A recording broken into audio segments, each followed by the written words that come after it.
Allora, buongiorno a tutti, primo appuntamento di una serie che penso farà un po' il verso di quello che ha fatto il nostro carissimo amico, che con un suo libro di particolare successo su temi sardi identitari sta facendo il giro della Sardegna e non solo.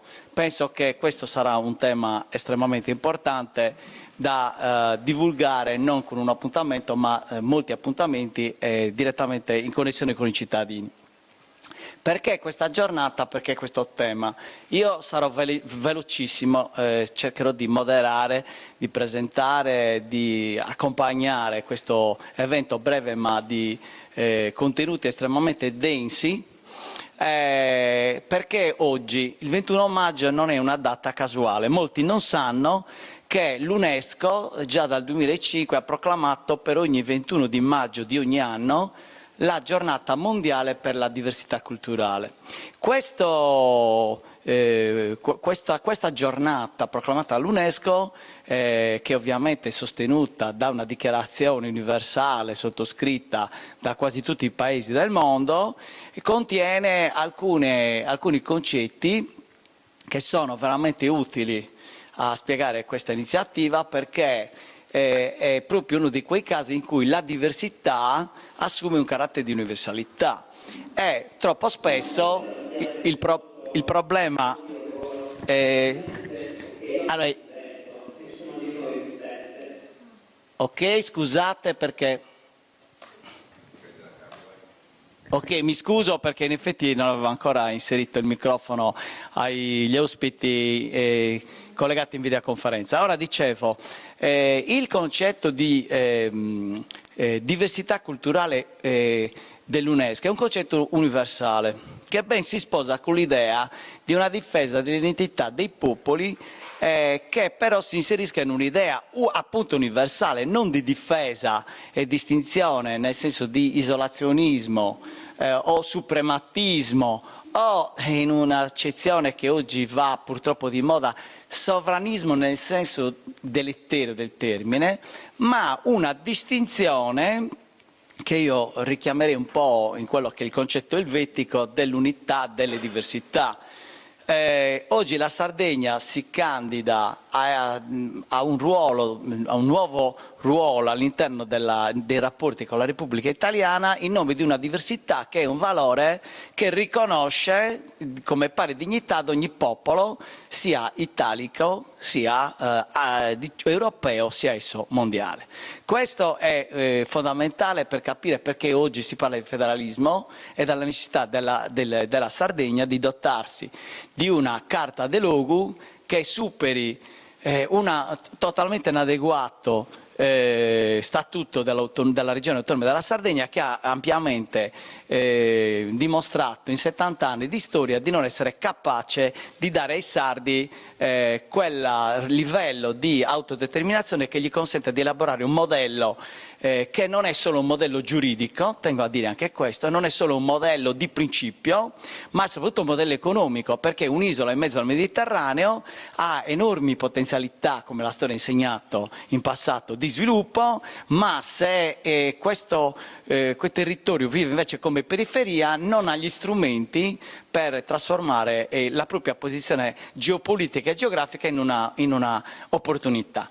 Sempre brevemente ricordo che questa iniziativa in realtà non fa che riprendere qualcosa che viene da lontano, perché senza andare tanto lontano, ma diciamo che nel 1946, poco prima della Costituente, fu presentata dal Partito Sardo d'Azione una proposta di statuto della Sardegna di stampo smaccatamente federalista, è una proposta che aveva in sé intanto e soprattutto una grande caratterizzazione autonomistica e indipendentistica pur all'interno di una logica dell'appartenenza allo Stato italiano, soprattutto sul piano fiscale. Questa è un'esperienza che non ha avuto seguito perché in quel momento in Sardegna ha prevalso una visione diciamo assistenzialista,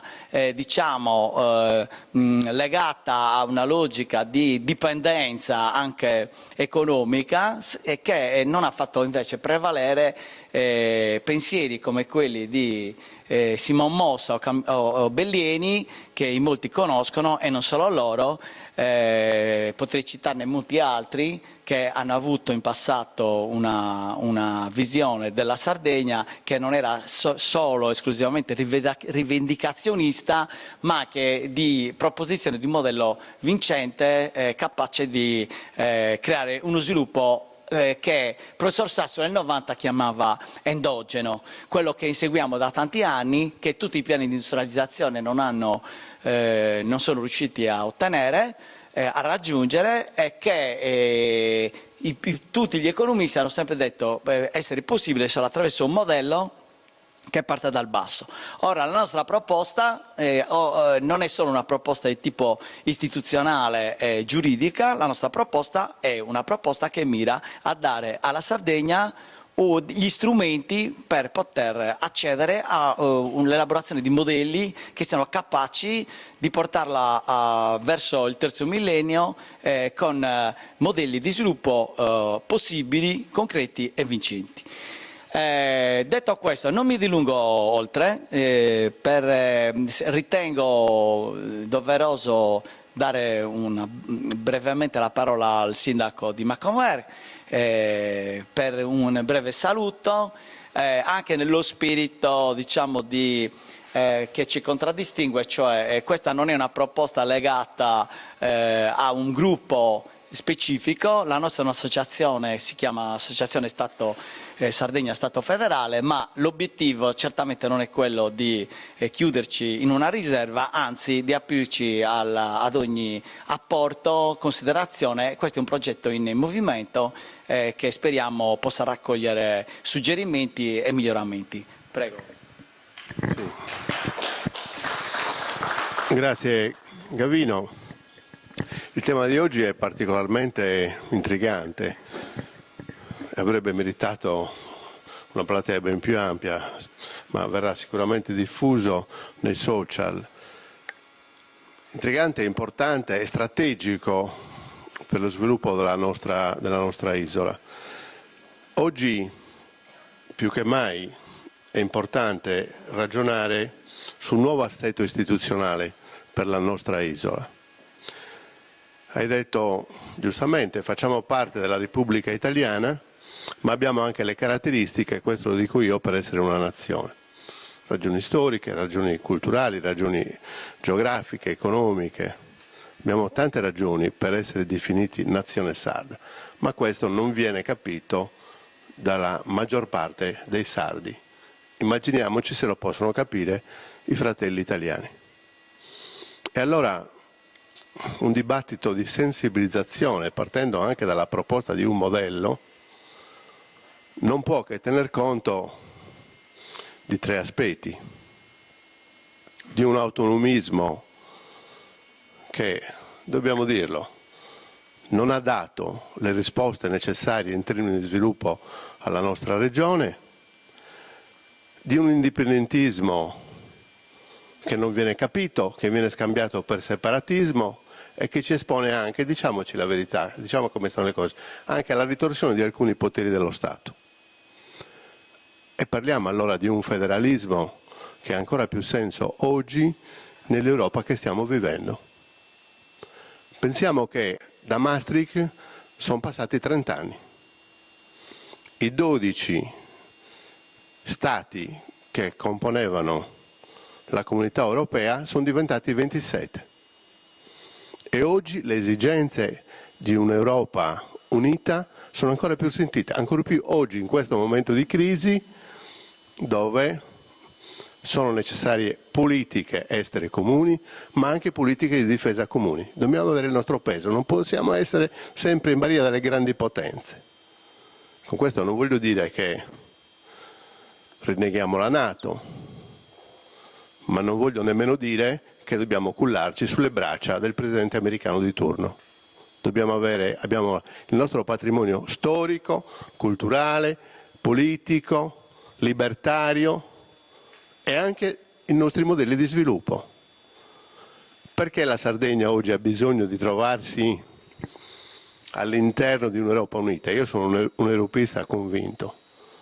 Perché deve trovare nuovi modelli di sviluppo, deve acquisire nuovi poteri.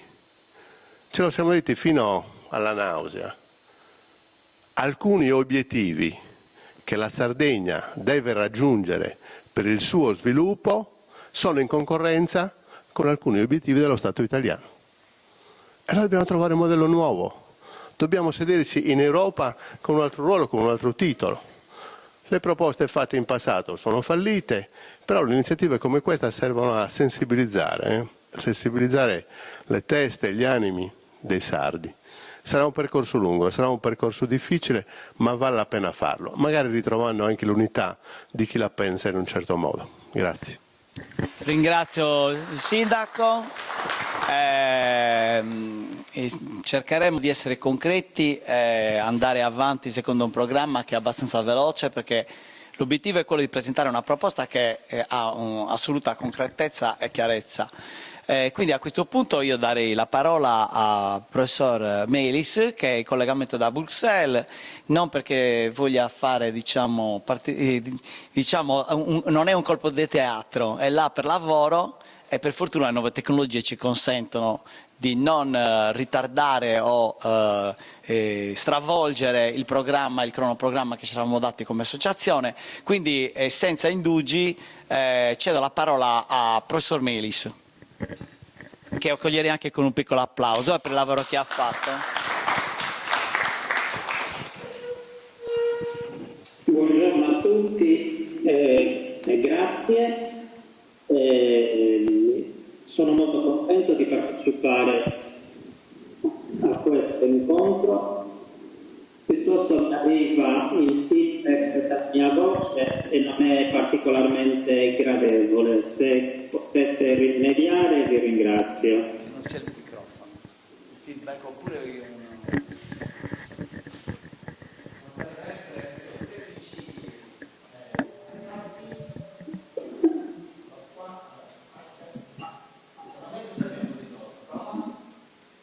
Allora, mi sa che mi sento ancora. Non c'è un problema del microfono, perché io qua ho sotto, c'è un problema anche del microfono, forse non lo proviamo, questo non è acceso, giusto?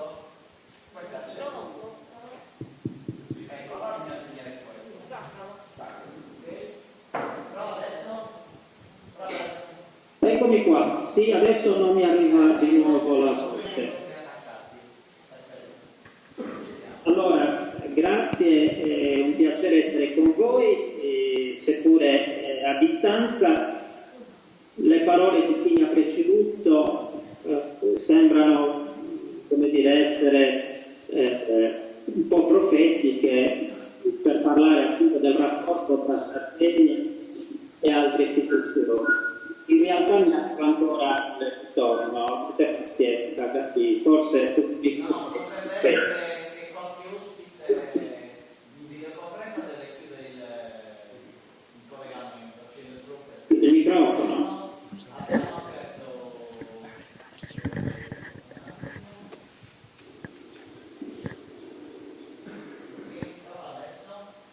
Eccomi, ora mi sentite? Però c'è il tuo aperto, Gavino.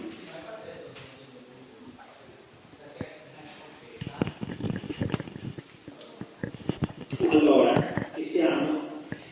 Bene, bando alle ciance perché il tempo comunque non è tantissimo e questa introduzione per forza di cose non potrà essere brevissima.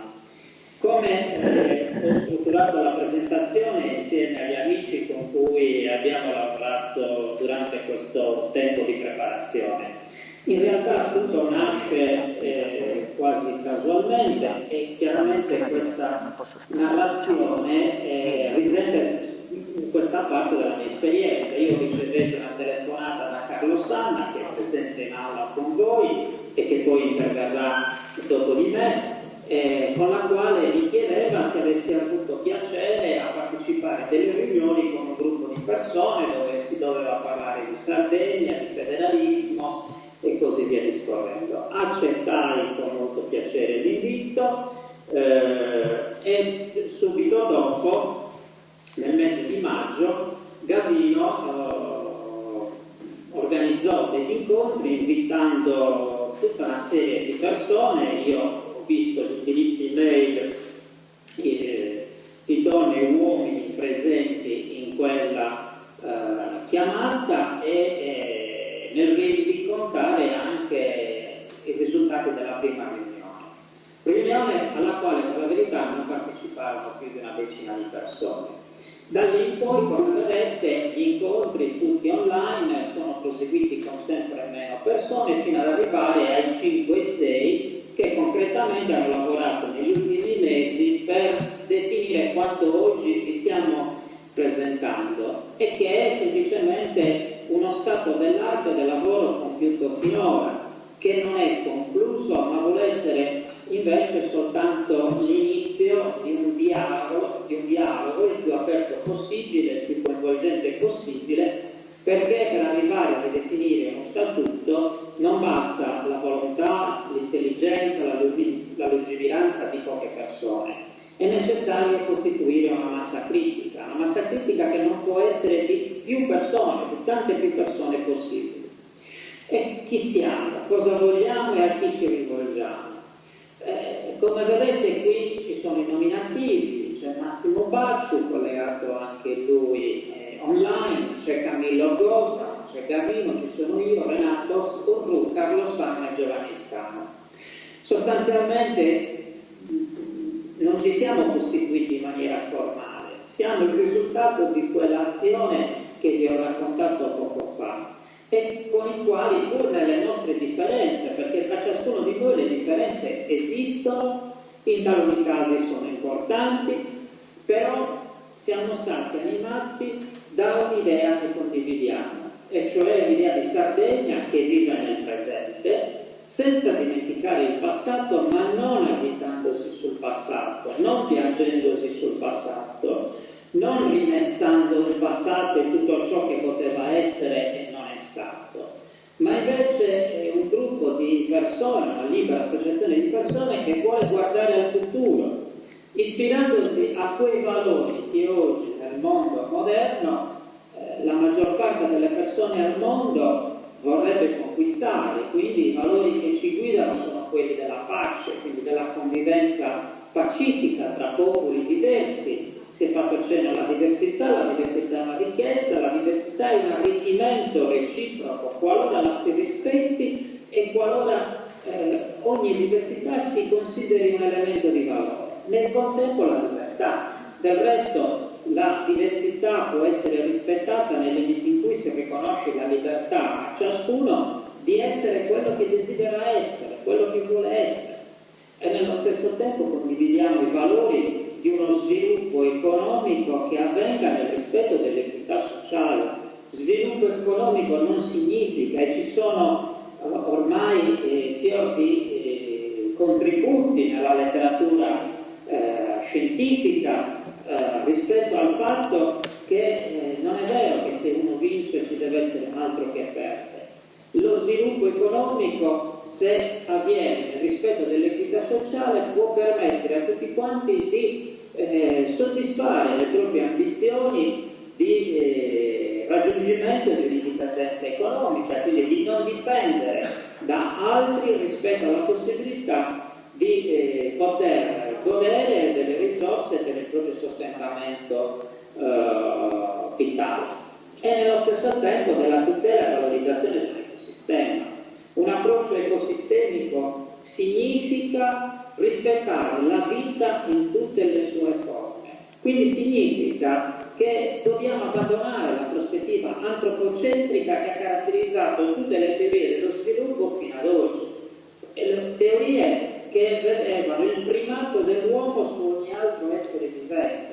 In una logica ecosistemica America invece tutte le specie viventi sono titolari di diritti e tra l'altro nell'interesse anche della specie umana, perché mi chiedo, ci chiediamo, molti di noi si chiedono che mondo sarebbe senza appunto un ecosistema che tuteli le biodiversità, che tuteli tutte le specie viventi. Quindi questi sono i valori che ci ispirano. Poi è evidente che a fronte di questi valori bisogna far discendere delle scelte operative che li rispettino. E quindi questi valori dovrebbero diventare la discriminante per valutare se determinate decisioni e azioni sono coerenti e compatibili con questi valori. E allora dobbiamo avere il coraggio di essere onesti, prima di tutto con noi stessi, nel valutare se una certa decisione è davvero coerente o non lo è, senza pregiudizi e senza vincoli ideologici.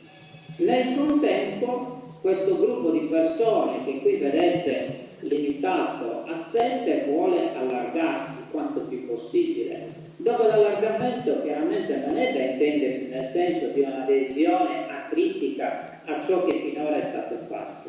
Tutt'altro, ho detto in precedenza che noi 7 siamo persone molto diverse, tutte con esperienze diverse, alcuni che non è neanche il caso di declinare, perché la diversità appunto è immanente alla nostra esistenza. A noi non interessa appunto quello che è stato, interessa quello che insieme, oggi e da oggi in avanti, noi riusciamo a fare insieme e con quanti più possibile vogliano unirsi in questo progetto di costruzione di una nuova realtà. E quindi è un progetto, un gruppo di persone che parla ai sardi, ma non solo ai sardi. E quando parlo di sardi e non solo sardi significa che non è un'idea che deve rimanere angusta entro i confini nazionali della nostra terra e del nostro popolo. Perché? Perché se vogliamo ottenere dei risultati importanti non possono essere solo per noi, sono per noi e anche per altri. E vorremmo contribuire all'evoluzione e anche, onestamente, lasciatemelo dire, all'elevazione del dibattito politico-culturale di questa terra, che troppo spesso si avvita in questioni che non capiamo da cittadini e che ci vengono presentate come importantissime, come fondamentali e che però non vanno a risolvere i problemi con cui tanti nostri connazionali si imbattono quotidianamente. Quindi questo è un po' il senso, il contesto nel quale noi oggi ci presentiamo a chi è presente in questa sede, ma abbiamo già detto che noi vorremmo sviluppare tanti altri incontri di persona, non necessariamente avere grandi assemblee, avere gruppi di persone che si interessano e con cui possiamo dialogare. L'altro aspetto che ci sembra importante mettere in evidenza, in parte lo stesso Gardino lo ha annunciato, noi non vogliamo fare tabula rasa di ciò che è stato il passato. L'ho detto, lo ribadisco, il passato è importante, va conosciuto e nel passato noi troviamo cose buone e cose meno buone. E chi è dotato di intelligenza sa bene che si può guardare lontano, come diceva Isaac Newton, perché si è saliti sulle spalle di giganti. Per dire, in altre parole, che in realtà questa nostra proposta, questa nostra idea non parte da zero. Altri prima di noi si sono cimentati e altri, se volete, anche autorevolmente e anche più autorevolmente, non fosse altro per il ruolo ricoperto nelle istituzioni. Voi vedete che dal 2006 al 2015 ci sono state ben altre 4 proposte di modifica dell'attuale statuto. E io vi confesso che se non fosse stato per questo percorso che abbiamo iniziato insieme, io stesso non ero al corrente di queste proposte. Quindi in realtà questo gruppo ha iniziato condividendo delle idee e poi mettendosi a studiare, come è normale che faccia a chiunque voglia avere, come dire, l'idea di presentare qualche cosa di nuovo. Se non conosci quello che è stato prima, non puoi pensare così di avere l'intuizione che dalla sera alla mattina ti permette di scombinare l'universo mondo. E sulla base appunto di questo lavoro di studio è nato quello che oggi vi presentiamo. Che cosa è stato fatto fino ad ora? Sostanzialmente abbiamo lavorato in due direzioni. Da un lato, come dire, quello di presentare una sorta di mozione politica. Quello che voi vedete adesso nella slide non è altro che l'indice, ancora in fase di revisione, io ho messo in progress. Non vediamo la slide però, Giuseppe, eh? Non vediamo la slide in questo momento. Ah no? No? Aspetta un po'. Forse è caduta la condivisione. Ok? Adesso la vedete? Sì. Sì, perfetto. Dicevo, abbiamo lavorato diciamo, in due direzioni parallele. La prima, quella di costruire una sorta di mozione politica, cioè di relazione, di accompagnamento, a che cosa? Ad un articolato fatto di, appunto di parti, di articoli, no? Il testo di ciò che dovrebbe essere appunto lo statuto. E quello che voi vedete qui è l'indice che al momento caratterizza questa, chiamiamola, mozione politica o relazione di accompagnamento, se volete, allo statuto. Una relazione che ha il significato di collocare quell'articolato all'interno di un contesto, di un framework, diremmo, no? Di una cornice concettuale che si basi su un ragionamento che abbia una sua coerenza interna. E allora, vedete, adesso non ve lo commento punto per punto, ma partiamo intanto dalle ragioni di un nuovo statuto. Perché un nuovo statuto? E questo è importante spiegarlo, perché purtroppo anche qui ci sono, come dire, dei radicamenti ideologici, no? Chi vuole cambiare per forza, magari buttando tutto a mare, ciò che è stato fatto in precedenza, non considerare tutta la storia che finora si è realizzata, e dall'altro lato invece capire che noi, anche come santi, siamo inseriti nel mondo. Ecco perché le ragioni di un nuovo statuto non possono che partire dall'analisi del contesto di riferimento e da qui partire dall'analisi di contesto per giustificare la necessità di una nuova architettura politico-istituzionale. Cioè, come diceva Gavino, non è un esercizio puro e semplice di, come dire, tecnica giuridica fine a se stessa.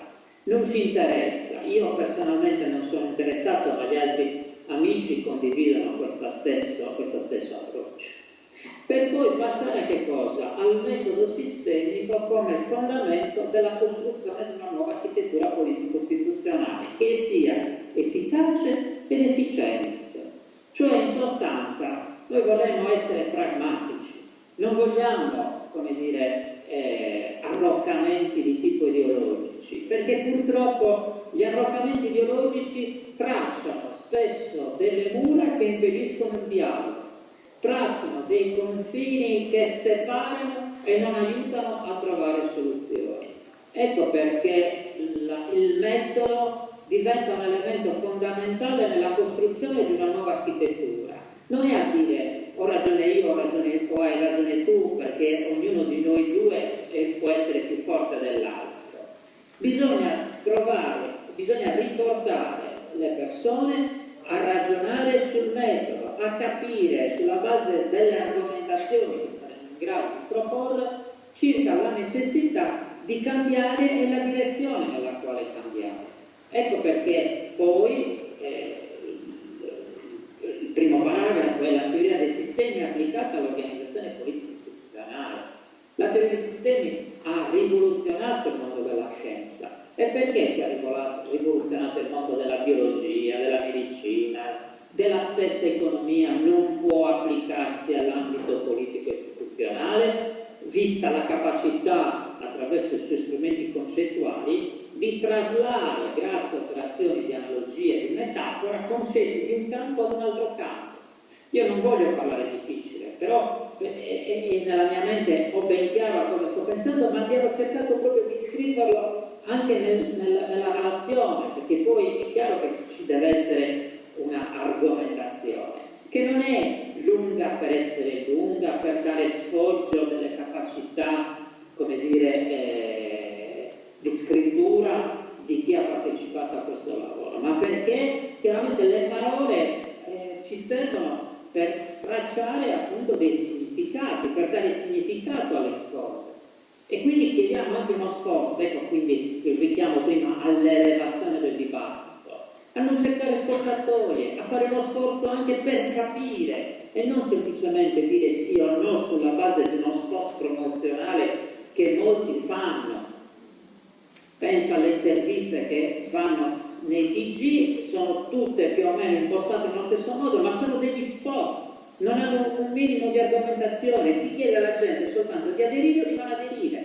Ecco, noi vorremmo invece riportare le persone a pensare, a riflettere insieme a noi su ciò che vogliamo. E poi lo sbocco qual è? L'evoluzione costituzionale in senso sistemico e federalista. Perché? Perché il federalismo rappresenta oggi quella soluzione politico-istituzionale che meglio rispecchia la teoria dei sistemi, che è meglio in grado di rispettare, cioè come vi dirò fra un po', la diversità delle parti, ma anche l'importanza che queste parti cooperino insieme e lavorino insieme. E in questo senso abbiamo anche noi in Sardegna importantissimi contributi. È un punto che anche alcuni dei miei amici hanno condiviso nei propri blog, si richiamano al contributo per esempio di Emilio Lussu circa la differenza tra federalismo e autonomia. Ecco perché l'autonomia, il modello autonomistico per noi è insufficiente rispetto appunto a questa nuova architettura. E da qui poi discendono tutta una serie di considerazioni ulteriori, cioè per esempio l'importanza che hanno gli individui. Troppo spesso si è dato valore allo Stato, si dice che lo Stato siamo noi, ma poi in realtà gli individui sono lontani, c'è una distanza tra gli individui e il potere gigantesca, cosa che in altri contesti non si ritrova, nel contesto della stessa Europa e della stessa Unione Europea. Ecco, forse questa distanza tra i detentori del potere e gli individui, che pure sono considerati sovrani, andrebbe sicuramente ridotto. E poi, altra considerazione, i criteri di adesione all'Unione Europea come base di revisione della Costituzione italiana. Nel nostro lavoro di studio ci rendiamo sempre più conto che se oggi l'Italia facesse domanda di adesione all'Unione Europea sulla base dei criteri che l'Unione Europea si è data, presumibilmente lo Stato italiano non otterrebbe un'approvazione, perché dovrebbe rivedere tutta una serie di questioni che in realtà contrastano con gli stessi principi dell'Unione Europea. E allora da qui facciamo discendere una serie di proposte di modifica della stessa Costituzione italiana. Perché? Perché in realtà un altro, dei punti a cui siamo pervenuti non è che tu cambi lo statuto all'interno di questa Costituzione. È chiaro che questa Costituzione ti pone una serie di vincoli per cui lo statuto non è che lo posso modificare più di tanto. In realtà invece, se noi abbiamo tutta una serie di problemi, se lo Stato italiano ha tutta una serie di inefficienze che si ripercuotono un po' su tutti i popoli che abitano la Repubblica, quindi non solo sui sardi, allora il problema è che per poter rivedere lo statuto di autonomia della Sardegna bisogna rivedere anche la Costituzione italiana. E poi una conclusione circa i valori che dovrebbero caratterizzare i rapporti tra livelli istituzionali, partendo chiaramente dalle singole comunità locali fino ad arrivare al livello dell'Unione Europea.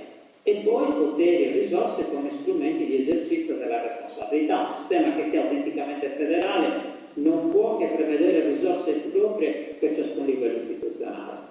Ecco, mi sono un po' attardato su questa slide perché riassume un pochettino tutte le cose che sentirete sia da me sia dagli altri che interverranno dopo di me. E così, andando a prendere qualcuno dei punti, ho detto prima che è importante l'analisi del contesto. E allora, il primo aspetto che noi consideriamo e che giustifica la necessità di rivedere lo statuto è partire dal cambiamento. Lo diciamo in tutti i modi, in tutte le occasioni. Viviamo in un'epoca di cambiamento epocale. Ma se c'è cambiamento, ne vogliamo tenere conto o non ne vogliamo tenere conto? E questi cambiamenti sono cambiamenti nel mondo, cambiamenti in Europa, in Italia e anche in Sardegna. Allora invece poi in molte decisioni, pur partendo dai cambiamenti, si mettono da parte e si procede come se invece nulla fosse cambiato. E invece se considero l'ambito mondiale, ci interessa, certo che ci interessa, e credo che ognuno di noi lo capisca perfettamente, soprattutto in questi ultimi mesi, con quello che sta succedendo nell'Europa orientale. Ma il mondo che è uscito fuori dalla seconda guerra mondiale, che è lo stesso mondo che ha dato origine all'attuale Costituzione italiana e all'attuale Statuto di autonomia della Sardegna, sono stati concepiti alla fine della seconda guerra mondiale. Alla fine della seconda guerra mondiale, per ricostituire un ordine mondiale, che cosa si è fatto? Si sono fatti gli accordi di Yalta con la spartizione del mondo in due sfere di influenza, una sotto gli USA e l'altra sotto l'Unione Sovietica. Sono stati fatti gli accordi GATT per cominciare a favorire il libero commercio tra gli stati nel mondo, ma poi questi stessi accordi si sono evoluti fino ad arrivare all'Organizzazione Mondiale del Commercio, che oggi sovrintende un po' le regole principali del libero commercio. E lo stesso è stato fatto a livello monetario. Sono stati sottoscritti gli accordi di Bretton Woods, che poi unilateralmente gli Stati Uniti hanno cancellato nel 1971, quando il Nixon dichiarò l'inconvertibilità del dollaro in oro. Allora, perché richiamo questi fatti? Non per fare sfoggio di fatti storici, ma per capire che se la Costituzione è nata in quel contesto e oggi quel contesto non esiste più, forse anche per la Carta Costituzionale italiana e quindi anche lo Statuto di autonomia della Sardegna hanno bisogno di una revisione che sia coerente con l'attuale situazione. Oggi il mondo non è più caratterizzato da due sfere di influenza. Una è venuta meno, l'Unione Sovietica, c'è la Russia che vorrebbe sostituirsi a quell'Unione Sovietica e vediamo i danni che sta procurando. Nel contempo gli stessi Stati Uniti hanno espanso il loro potere e seppur non hanno più il controllo di certi aspetti, perché altri soggetti sono cresciuti nel corso del tempo. La Cina all'epoca non esisteva, oggi è una potenza commerciale mondiale determinante, così come altri paesi, l'India, il Brasile. E quindi è ovvio che in questa nuova situazione il mondo deve trovare un ordine che non può essere più bipolare, quantomeno deve essere multipolare, in modo tale cioè che non ci sia la predominanza o la prevaricazione di una parte su tutte le altre. Quindi a livello mondiale questo è un problema che ci si pone. Noi sardi cosa possiamo fare? Voi direte, perché ce ne parla? Perché noi dobbiamo inserirci in questo contesto cercando di capire quali sono i nostri interessi, se i nostri interessi sono più vicini a quelli di altri popoli e nazioni dell'area euro-mediterranea, oppure se invece così dobbiamo andare sempre soltanto al premio degli altri. La stessa Europa è cambiata, lo diceva il sindaco di Macomer. Il processo di integrazione è iniziato nel 1951 con gli accordi CECA. Pochi lo sanno, purtroppo, perché non si studia anche storia del processo di unificazione europea. Ma la CECA nasce per una questione di pace, cioè la guerra. Perché se la facevano i popoli europei? Per conquistarsi soprattutto bacini di risorse materiali. Vorrei ricordare i bacini della Ruhr al confine tra la Francia e la Germania, che sono stati oggetto di guerre tra quei due paesi. L'intuizione degli statisti di allora e onestamente anche di qualche federalista, che certamente nessuno è perfetto, però ebbe un'intuizione, cioè l'intuizione dell'avvio di un processo di cooperazione come strumento per la soluzione delle controversie. Ecco come è nata la CECA, poi è nato il mercato comune europeo, è nata la Comunità Europea per l'energia atomica, e noi sappiamo bene oggi che si parla tanto di energia, quanto è importante la collaborazione anche in questo ambito. Hanno iniziato in 6 paesi e siamo arrivati a 27, in 6, e l'Italia è stato paese fondatore fin dall'inizio. Quindi anche qui, quando qualcuno dice l'Europa ci chiede, io vorrei ricordare a tutti quanti che lo Stato italiano è parte costitutiva del processo di unificazione europea, e parlarne sempre come se fosse un soggetto terzo non fa altro che,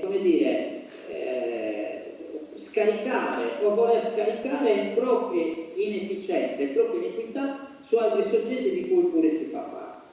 Se poi guarda l'Italia, è un paese bloccato, squilibri socio-economici in crescita, il nord che diventa sempre più ricco, il sud, il mezzogiorno, le isole che invece continuano a impoverirsi. Il risultato di tutto questo qual è? Cioè inefficienza e inefficacia della Repubblica cosa porta? Una riduzione della partecipazione della popolazione al processo democratico. Il fatto che alle elezioni partecipi sempre meno gente non è motivo di soddisfazione, è motivo di preoccupazione.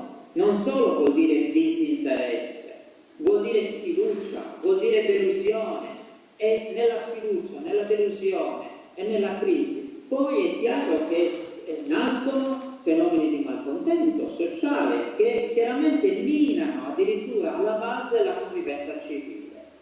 E di fronte a tutto questo, invece che adoperarsi per recuperare questo rapporto con la gente, questo rapporto con la popolazione, invece si propongono addirittura progetti come quello di Renzi del 2016 di riforma costituzionale in senso centralista, in cui anche i poteri pochi che sono attribuiti alle regioni volevano essere ulteriormente centralizzati. È chiaro che questa è una visione sulla base di un principio malinteso di efficienza e di economicità, cioè si pensa che il miglior modo per controllare i costi, per rendere efficienti i processi, sia quello di centralizzare. Non è dimostrato, ci sono tanti casi che dimostrano il contrario. La verità è che invece è la responsabilizzazione che porta ad una migliore efficienza. Se io sono responsabile, vorrei ricordare la saggezza, la diligenza del buon padre di famiglia, colui cioè che sa quali risorse ha a disposizione e le gestisce in maniera tale da garantire alla propria famiglia una convivenza, una possibilità di vita soddisfacente. E in Sardegna dallo Statuto di Autonomia, piano di rinascita, che sappiamo bene quanto purtroppo ci ha lasciato catedrali nel deserto, all'attuale situazione di difficoltà in cui sinceramente mentre ci si aspetterebbe un'assunzione di responsabilità nel senso anche di proposta, cosa che noi vorremmo con molta umiltà provare a fare, invece la sensazione è che si perpetui nella logica, nella politica della questua e della mera rivendicazione oppure della mera protesta. Ecco quindi perché un nuovo statuto, perché questa architettura non è stata finora in grado di supportare efficaci azioni volte a impedire l'aumento delle differenze sociali ed economiche tra le diverse aree, mentre l'attuale ordinamento non permette di attribuire valore alle differenze positive di tipo storico, culturale e linguistico che nel tempo sono state annullate, se non anche criminalizzate. Cioè, in sostanza, bisogna capire che cosa è opportuno tenere differente e che cosa invece è opportuno ridurre in termini di differenze. Allora, le differenze socio-economiche negative, certo che quelle vanno ridotte e possibilmente annullate. Le differenze positive, la nostra storia, la nostra cultura, la nostra lingua sono parte di quella ricchezza a cui anche altri prima di me si sono riferiti e che sono e devono diventare, possono diventare e già lo sono in alcuni casi, perché vi potrei fare degli esempi che derivano po' dalla mia esperienza diretta, quello che si chiama fattore di competitività, vantaggi competitivi. La sardità è un vantaggio competitivo, anche in campo linguistico, anche in un mondo che parla inglese, perché non è che il sardo è da contrapporre all'inglese o ad altre lingue. Il sardo è una delle lingue del mondo, insieme a tante altre, e insieme tutte queste possono diventare fattore di competitività. E quindi trovare responsabilmente da protagonisti un'adeguata e dignitosa collocazione del nostro stare nel mondo, tenendo conto dei vincoli, dei condizionamenti e delle opportunità esistenti. Non possiamo pensare di costruire un nuovo statuto pensando che non esista la Repubblica Italiana, pensando che non esista l'Unione Europea, pensando che tutto quello che è accaduto fino ad oggi non esista. No, tutto questo esiste, dobbiamo imparare a relazionarci in maniera diversa con questi processi, non far finta di non vederli, come purtroppo, e mi dispiace dirlo, tanti anche amici cercano di fare o fanno nella loro quotidianità. E questo significa che dobbiamo abbandonare la prospettiva della mera pianificazione, l'ho detto anche prima, e della questua, cioè andare sempre a chiedere risorse, per passare a quella dell'azione propositiva.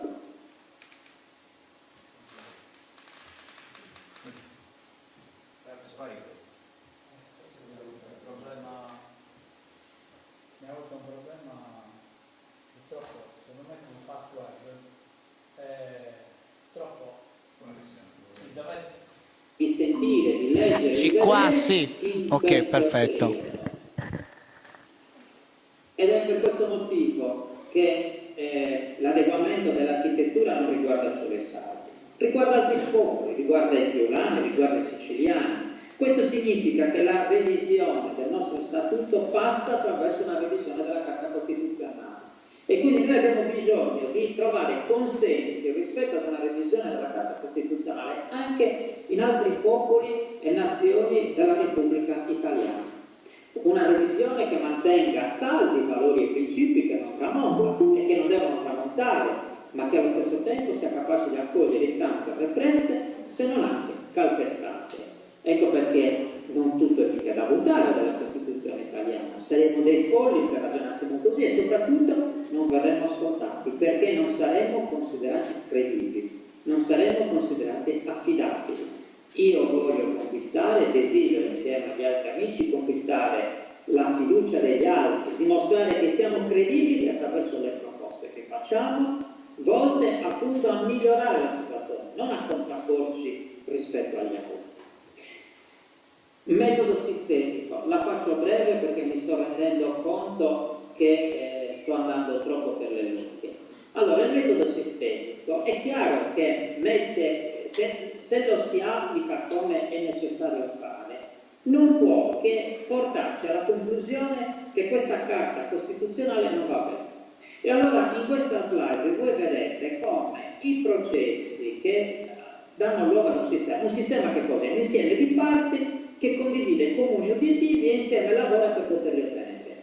Allora, se io guardo all'Italia come sistema, questo sistema Italia finora come è stato costruito? È stato costruito attraverso un'opera di integrazione per colonizzazione, cioè in sostanza una parte della Repubblica ha prevalso sugli altri o sulle altre, annullando e reprimendo le diversità, perché l'aver imposto un'unica lingua va in questa direzione. Non aver accolto le proposte di Lussu e dello stesso Partito Sardo d'Azione in occasione della Costituente che volevano un'Italia federale va contro il rispetto della diversità, perché quelle diversità sono state relegate quasi ad un ambito folcloristico, no? Riconosce anche se nella Costituzione c'è un richiamo, no?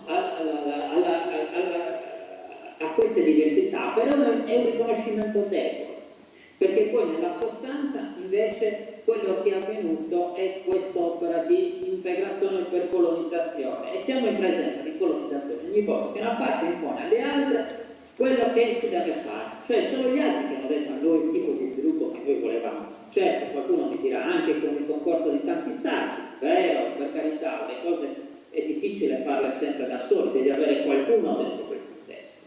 Invece anche nel nostro linguaggio comune, sempre più spesso noi parliamo di inclusione, perché l'inclusione è un concetto che riconosce e rispetta la diversità, non le annulla. Noi possiamo stare insieme essendo sardi siciliani, ma ognuno rimane sardo e siciliano pur condividendo obiettivi.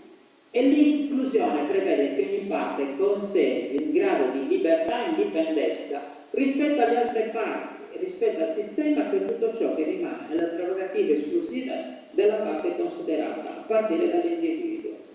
Ecco perché la conseguenza è che un sottosistema di un sistema, cioè una parte può essere un sottosistema di un sistema, quindi l'Italia, la Sardegna può essere un sottosistema del sistema Italia, ma nello stesso tempo rimanere indipendente per tutto ciò che è efficiente ed efficace, gestire in modo diretto, cioè dove non è l'Italia che deve mettere becco. È come se io pretendessi che nelle decisioni di un condominio intervenga, che so io, la regione, e in quella comunità potranno essere i componenti di quel condominio a decidere come organizzarsi al meglio. Ed è per questo che nell'applicazione di questo principio si configura la pari dignità di ogni livello decisionale, senza una gerarchia costituita. Alcuni valori di fondo ve li ho già rappresentati inizialmente, quindi su questi non mi soffermerò, ma cerco di andare anche nel concreto, no? Vi ho parlato della possibilità di modificare la Costituzione italiana. Qui sono alcuni esempi che noi stiamo mettendo dentro questa mozione politica, perché appunto non vogliamo solo lamentarci, vogliamo fare delle proposte. L'articolo 1, dove dice che la sovranità è data al popolo, anche se poi è una sovranità data al popolo, ma è un popolo sotto tutela, perché si dice entro i limiti delle norme stabilite dalla Costituzione, quindi significa che il popolo non è sovrano, come si dice nella prima parte. Ma al di là di questo, no, c'è un aspetto che proprio la teoria dei sistemi ci aiuta a riconsiderare e che io qui ho schematizzato con l'estensione della sovranità ai territori. Da dove deriva questo? Deriva un po' dallo studio anche di altre costituzioni. Se voi prendete la Costituzione elvetica della Svizzera, voi vedrete che la Confederazione elvetica nasce sia dal popolo, quindi la sovranità è del popolo e dei cantoni insieme, perché i cantoni, cioè le parti territoriali, sono espressione di diversità, non solo territoriale, linguistica, e questa diversità è accolta prima di tutto nella Costituzione. Che problema c'è ad allargare la sovranità anche ai territori e non a pretendere con una litania che si ripercuote l'Italia è una indivisibile e quindi facendo torto a questa diversità? Cosa perde l'Italia se riconosce la sovranità anche ai territori? È una paura che, se volete, poteva essere giustificata alla fine della Seconda Guerra Mondiale, ma oggi non è più così. Oggi l'unità si costruisce a partire dalla fiducia reciproca, non dall'imposizione. Oppure l'articolo 5, da riscrivere in base ad un approccio federale che parte dal basso tenendo conto del principio di sussidiarietà. E cioè la Repubblica, questo è un esercizio, nulla di vincolante, ma per ragionare insieme, come dicevo prima. La Repubblica si fonda sull'armonica collaborazione delle sue parti costitutive, titolari del potere originario che attribuiscono a livelli superiori le materie per le quali più efficiente ed efficace un'azione amministrativa e politica coordinata in Italia. Certo che questo stravolge l'attuale sistema, perché oggi, anche se si dice che la sovranità è del popolo, in realtà la sovranità è dello Stato. E tant'è vero che lo Stato decide quando delegarla a livelli inferiori. E questo non è metodo sistemico, è l'esatto contrario. Cioè c'è un molo che si impone a tutte le sue parti. Allora, ragioniamoci, su questo veramente i pregiudizi ideologici sono dannosi, perché chi ha un minimo di conoscenza scientifica della realtà non può che rivoltarsi di fronte ad una... Cioè io devo credere a quello che non è come, cioè se io dovessi credere a tutte... alla propaganda che Putin ci racconta in questi giorni per giustificare la sua azione criminale? Cioè non ci crediamo, non ci crediamo. E allora noi non dobbiamo partire dal presupposto che ogni persona è titolare di intelligenza, anche se qualcuno pensa che non sia così. E invece io ho fiducia nell'uomo, in tutti gli uomini, anche in quelli che hanno bisogno di istruirsi più degli altri. E dove istruirsi non significa avere solo un titolo, vuol dire cercare di essere critici con quello che succede, ma in modo intelligente. Ancora, l'articolo 6 va rivisto, prevedere la pari dignità delle lingue proprie delle minoranze e non lasciare che questo avvenga con apposite norme come è scritto nella Costituzione. Cioè è in Costituzione che io devo prevedere la pari dignità e non invece lasciandola al legislatore ordinario che, distratto da mille altre cose, poi non vi dà seguito.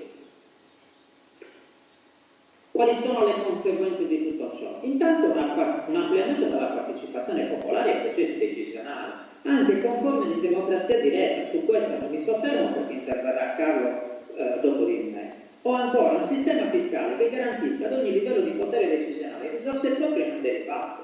Cioè, se io riconosco la pari dignità, non esiste che tutte le imposte le incamera lo Stato e poi decide di distribuirle alle singole parti. Ogni livello deve avere risorse proprie, in modo originario, non derivato. E anche questo è un principio di sana efficienza, perché tu colleghi la responsabilità dell'acquisizione delle risorse con quella della gestione delle risorse. Io sono responsabile nell'acquisirle e sono responsabile nell'utilizzarle. Purtroppo questo oggi non succede, tant'è vero che molti buchi della finanza pubblica da cosa derivano? Tanto è lo Stato che copre tutto, quindi io che sia sindaco, che sia consigliere regionale o consigliere provinciale o quello che ho giunta, quello che volete voi, tanto c'è qualcuno che provvederà, perché non c'è la responsabilità laddove invece si prende la decisione e si deve venire con l'azione. E anche sul piano energetico c'è un problema grandissimo, bisogna creare indipendenza energetica, cioè sulla base del principio ecosostenibile che si produce ciò che si consuma dove si consuma. Tenete presente che uno dei costi più elevati dal punto di vista energetico è quello del trasporto dell'energia. Allora, se capiamo questo, ne deriva come conseguenza che noi non possiamo sprecare risorse nel trasferimento di materie prime, che sia gas, petrolio o altro, no? Con tutti gli strumenti che volete, che sia gasdotto, che siano navi cisterna, poco conta. Il problema è utilizzare le risorse dove ci sono e produrre l'energia dove serve, come serve e quando serve. Ecco perché certamente noi siamo a favore della transizione ecologica e di tutte le fonti rinnovabili. Su questo non c'è possibilità di discussione, è criminale nei confronti nostri e nei confronti di chi verrà dopo di noi continuare a perseverare in logiche vecchie, e su questo si soffermerà poi Renato nel suo intervento. Io vi ho messo anche alcuni esempi di come stiamo costruendo l'articolato. Questi sono alcuni punti, per esempio, del preambolo dell'articolato, quindi fino ad ora mi sono preoccupato di quella che ho chiamato la funzione politica. Qui trovate qualche parte di ciò che invece è l'articolato vero e proprio. E cosa diciamo nel preambolo? La Sardegna è una nazione, è un concetto antropologico prima di tutto, completo territorio, storia, lingua, tradizioni, cultura, identità, aspirazioni distinte da quelle della nazione italiana e delle altre nazioni che abitano la Repubblica Italiana, perché la Repubblica Italiana è una repubblica plurinazionale. O ancora, gestisce e coltiva in sovranità la propria identità culturale. È giusto che cioè noi non possiamo pensare che i nostri giovani o io stesso, che sono cresciuto senza sapere niente della storia della mia terra e poco della geografia della mia terra, e quindi sono cresciuto, come potrei dire, schizofrenico, no? Mi hanno raccontato una storia di una terra e di popoli che non erano la mia, cosa che per me contribuisce, come pensa anche qualcun altro, ad allontanare molti giovani anche dalla stessa scuola, perché la scuola è, qui penso di poter dire la mia, visto che svolgo una funzione anche di deve essere vista come piacere, come strumento di libertà e non come dovere perché ce lo chiede qualcuno, cosa che purtroppo tutti quanti abbiamo vissuto. Io per primo, io ho cominciato a cambiare visione quando ho avuto la fortuna di imbattermi in un professore al terzo anno di università, quello con cui poi ho fatto la mia tesi di laurea, che mi ha fatto vedere il mondo in una prospettiva completamente diversa. Ancora, la Sardegna, in considerazione della propria identità e individualità, si dota di una carta fondamentale o carta dell'ONU tesa, come vedete, no? Riconoscere il diritto al suo pieno autogoverno, difendere la libertà di impresa e il diritto al lavoro, insomma, tutti elementi su cui adesso non mi soffermo perché già mi sono attardato non poco. E così via discorrendo. Il popolo sardo è un popolo di Roma, con identità peculiare e così via discorrendo. Insomma, la lingua, il sardo al pari dell'italiano è lingua ufficiale nel territorio della comunità autonoma nazionale CAN. È un concetto che abbiamo estratto dall'esperienza catalana e l'abbiamo riproposta, questo a dimostrazione un po' del lavoro di studio. Poi magari altri che si aggiungeranno a noi potranno arricchire con altri contributi, perché non abbiamo la presunzione di conoscere tutto, ma proprio allargando la discussione ad altri contributi con serenità, non in contrapposizione, ma sempre nell'ottica di spiegare, ascoltare, capire tutti quanti. Io per primo, anche se oggi sono quello che sta parlando più di altri. E ancora l'ultimo richiamo, poi prometto che vi taccio, il tema delle competenze.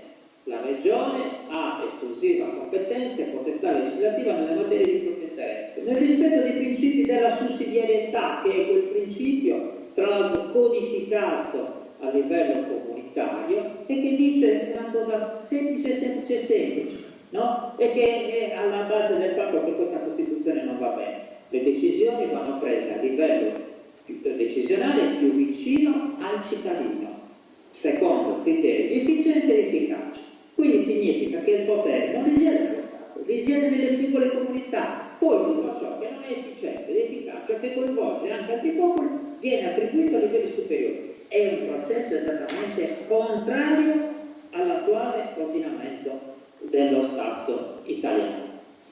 Su che cosa non ha competenza la Sardegna? Sulla difesa militare del territorio dello Stato, lo avete detto anche voi prima di me. No, ci vuole quantomeno una difesa europea, anche quella dello Stato non basta più. La moneta, a chi dice e critica l'euro, magari auspicando il ritorno alla lira o peggio ancora a Sarriari, a San Sudezza, onestamente dal punto di vista economico è fuori dal mondo, non ha idea di che cosa voglia dire i rapporti tra le monete nel mondo. E non mi attardo ugualmente anche su questo tema, ma veramente sarebbe una battaglia di retroguardia, non di avanguardia. Ancora l'amministrazione della giustizia, rapporti diplomatici, mentre la Sardegna deve avere soggettività nei rapporti con l'Unione Europea.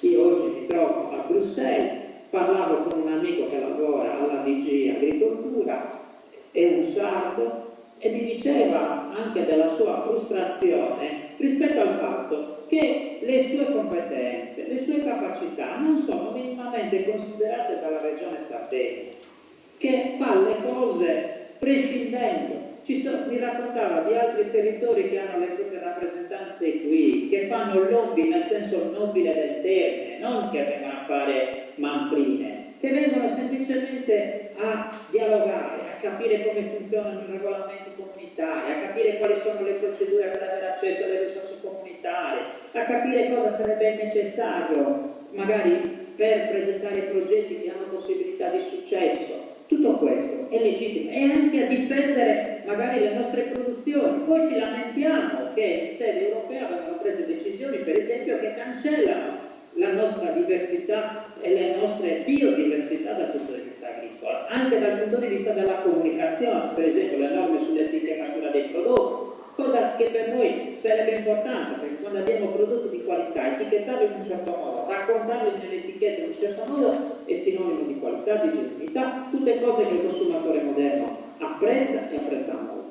E quindi la Regione definisce una fiscalità federale, asimmetrica propria, con cui assume la piena potestà dell'imposizione fiscale in accordo con lo Stato. Cosa significa asimmetrica? Asimmetrica significa che le parti di un sistema non sono tutte uguali.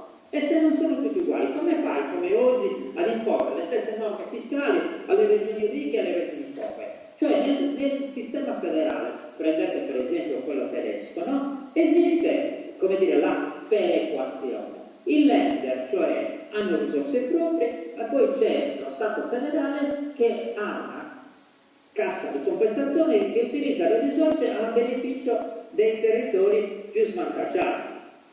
Non come concessione, come succede oggi, ma come diritto di tutte le parti a poter crescere in modo equilibrato.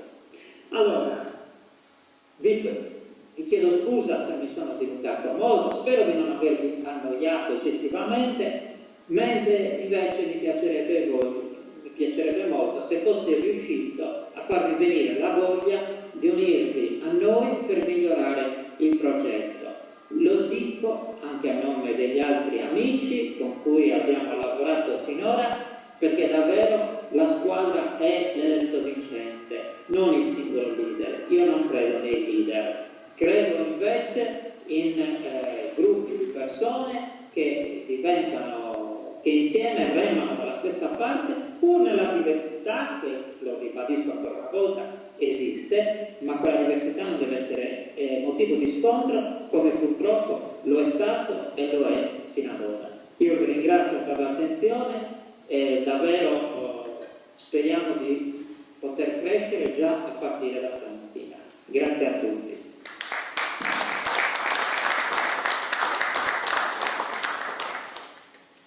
Allora, intanto volevo cogliere l'occasione perché devo ringraziare due entità, chiamiamole così, perché nel momento in cui perché questo è un microfono proprio infatti a servizio non della sala, che mi sente benissimo, e neanche delle tante persone che sono collegate in videoconferenza, che mi sentono benissimo, ma è appunto a servizio dell'Amsicora, che vorrei ringraziare perché saluto gli amici intervenuti negli ultimi minuti che non ho potuto ancora salutare.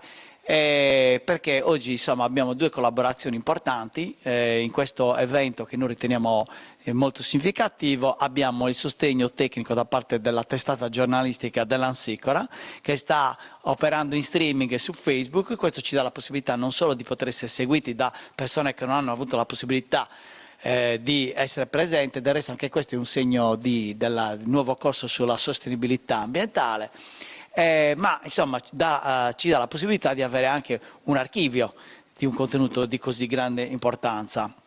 Vorrei citare, perché secondo me è doveroso, il fatto che qualche settimana fa c'è stato un appuntamento a Ghilarza, per esempio sulla questione delle zone economiche speciali e della zona franca. Anch'esso ha avuto questo tipo di riguardo e devo dire che è stato estremamente importante, perché sono emersi alcuni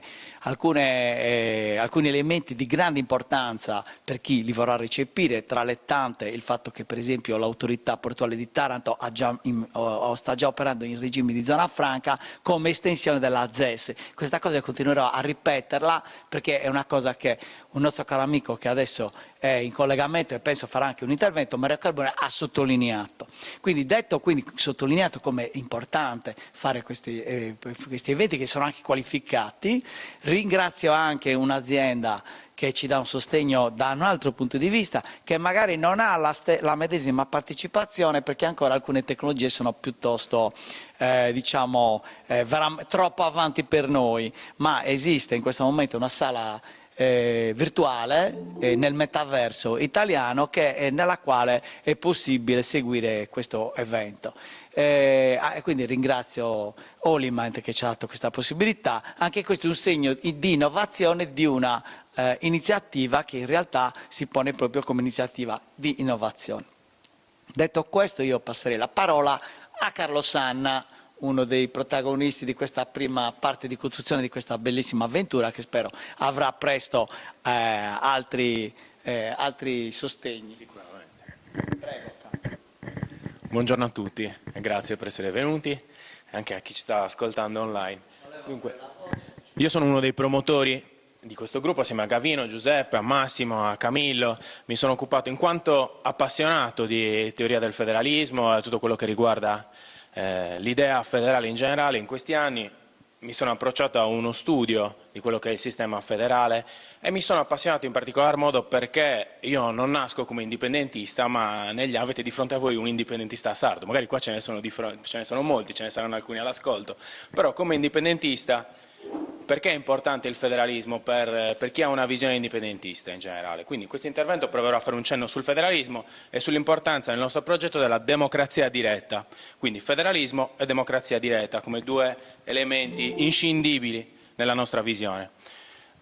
Molte volte agli indipendentisti e in generale alle varie visioni che siano della Sardegna fra autonomisti o anche coloro che sono appassionati più a un centralismo esasperato, si rimprovera il fatto di non avere una vera visione appunto di un sistema e di uno scheletro della società che possa essere anche criticato con argomenti e quindi possa essere contrapposto l'uno all'altro per anche esacerbare le differenze e far notare che cosa significa, quale delle diverse visioni sia la migliore, la più compatibile con i vari desiderata, anche perché stiamo parlando logicamente di trasformazioni importanti, non impossibili ma importanti. La teoria del federalismo prima di tutto fa parte della storia politica e della storia intellettuale sarda. Contuveri, che a metà del 1800 guardava già con favore smaccatamente alla Svizzera, alla complessità di un territorio e di diverse popolazioni che si univano fra loro e decidevano attraverso il fedus, ossia il patto, quindi un accordo reciproco volontariamente, di accordarsi inizialmente per difendersi, poi pian piano nella storia questo patto è diventato molto più strutturato e si è passati da una confederazione a un vero e proprio federalismo, ossia proprio un insieme di territori, sono 30 cantoni che funzionano come 30 microstati e all'interno ci sono comuni e realtà di città-stato completamente diverse fra loro, che si amministrano, si autogovernano in sintonia, in sinergia con un sistema che funziona come quello che ha descritto Giuseppe secondo la teoria dei sistemi, che si applica perfettamente al federalismo. Quando pensiamo logicamente quindi all'idea di fedus e di patto federale, sia come la ritrovavamo in Tuveri, ma l'abbiamo trovata in Bellieni agli inizi del Novecento, l'abbiamo ritrovata anche in Simon Mosa, che si dichiarava innamorato di una visione federalista e non era invece, come lo si dipinge tante volte, un massimalista esasperato dell'idea indipendentista, indipendenza e basta. No.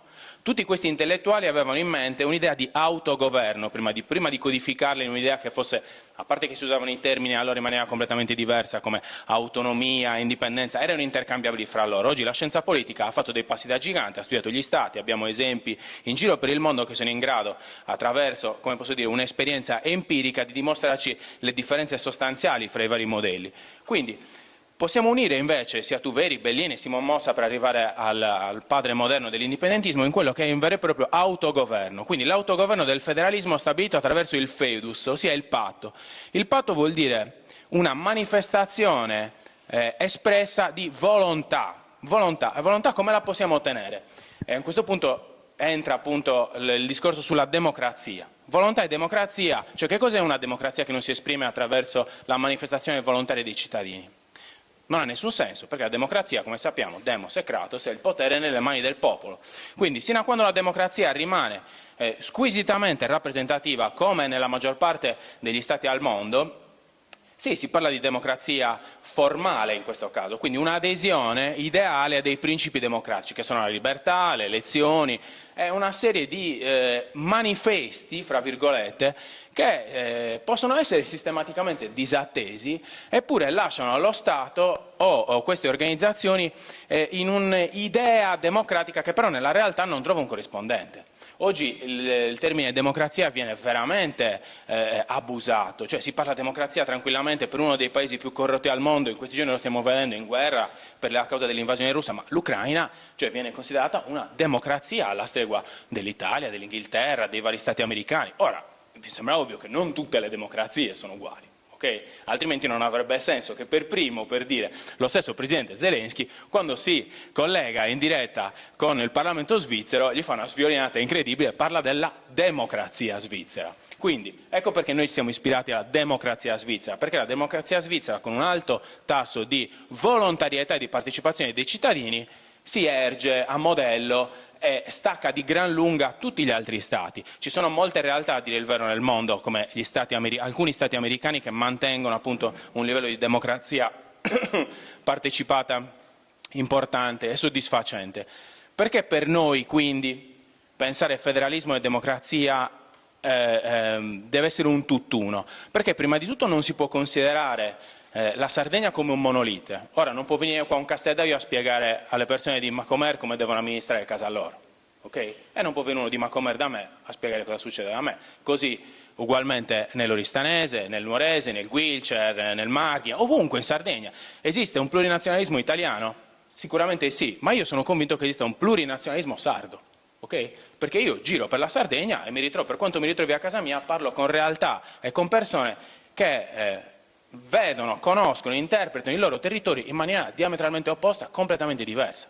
Ora, come possiamo riuscire, se non attraverso una forma partecipativa ampia, di esaltare questa differenza in Sardegna? Perché la differenza nella globalizzazione deve essere l'esaltazione di un luogo, altrimenti se noi veniamo in Sardegna o andiamo a Venezia troviamo sempre le stesse cose e non ha nessun senso. Nessun senso. Io per primo, quando viaggio, giro per il mondo, ho interesse a scoprire la diversità, il bello del diverso. Globalizzazione senza esaltazione della differenza è appiattimento e mortificazione delle intelligenze, che è quello un po' che è successo in questi 70 anni di autonomia italiana. Mortificazione a causa di un centralismo forte ed esasperato, che ci lascia senza armi per determinare quelle che sono le nostre scelte.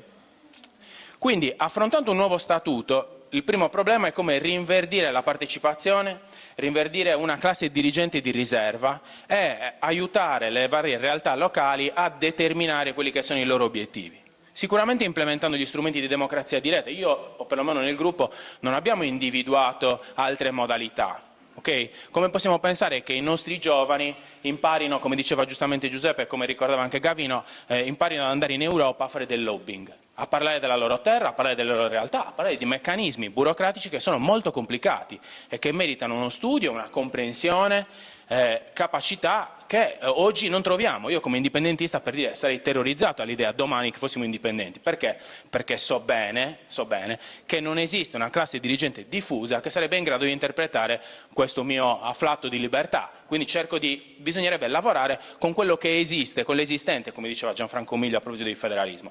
Lavorare all'esistente, attraverso l'esistente, per approcciarsi a una realtà differente che sarà quella dei prossimi magari 20-30 anni, anche perché bisogna pensare che gli sconvolgimenti mondiali possano portarci verso lidi che noi in questo momento non siamo in grado di prevedere immediatamente. Quindi organizzare la Sardegna come un soggetto indipendente, come un soggetto autodeterminato, in grado di conoscersi e di manifestarsi come soggetto complesso, con molte teste, cioè far diventare il concetto centugoncas e centuberritas, che da altre parti è sinonimo di pluralismo, da noi invece è un problema. Invece far diventare questo pluralismo innato della nostra terra un vantaggio rispetto agli altri. Quindi abbiamo cercato di fare un'operazione che fosse un'operazione da un lato provocatoria, quindi anche immaginare una Sardegna completamente diversa da quella che è l'Italia, perché immaginare una Sardegna che sia una replica in piccolo del centralismo italiano non avrebbe nessun senso, dove un presidente come oggi, nel bene o nel male, fa e disfa, decide, distribuisce soldi,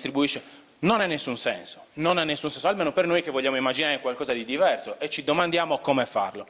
Quindi lo strumento più importante secondo noi è il federalismo come idea di suddivisione della realtà sarda e la democrazia partecipativa attraverso il referendum e le iniziative popolari.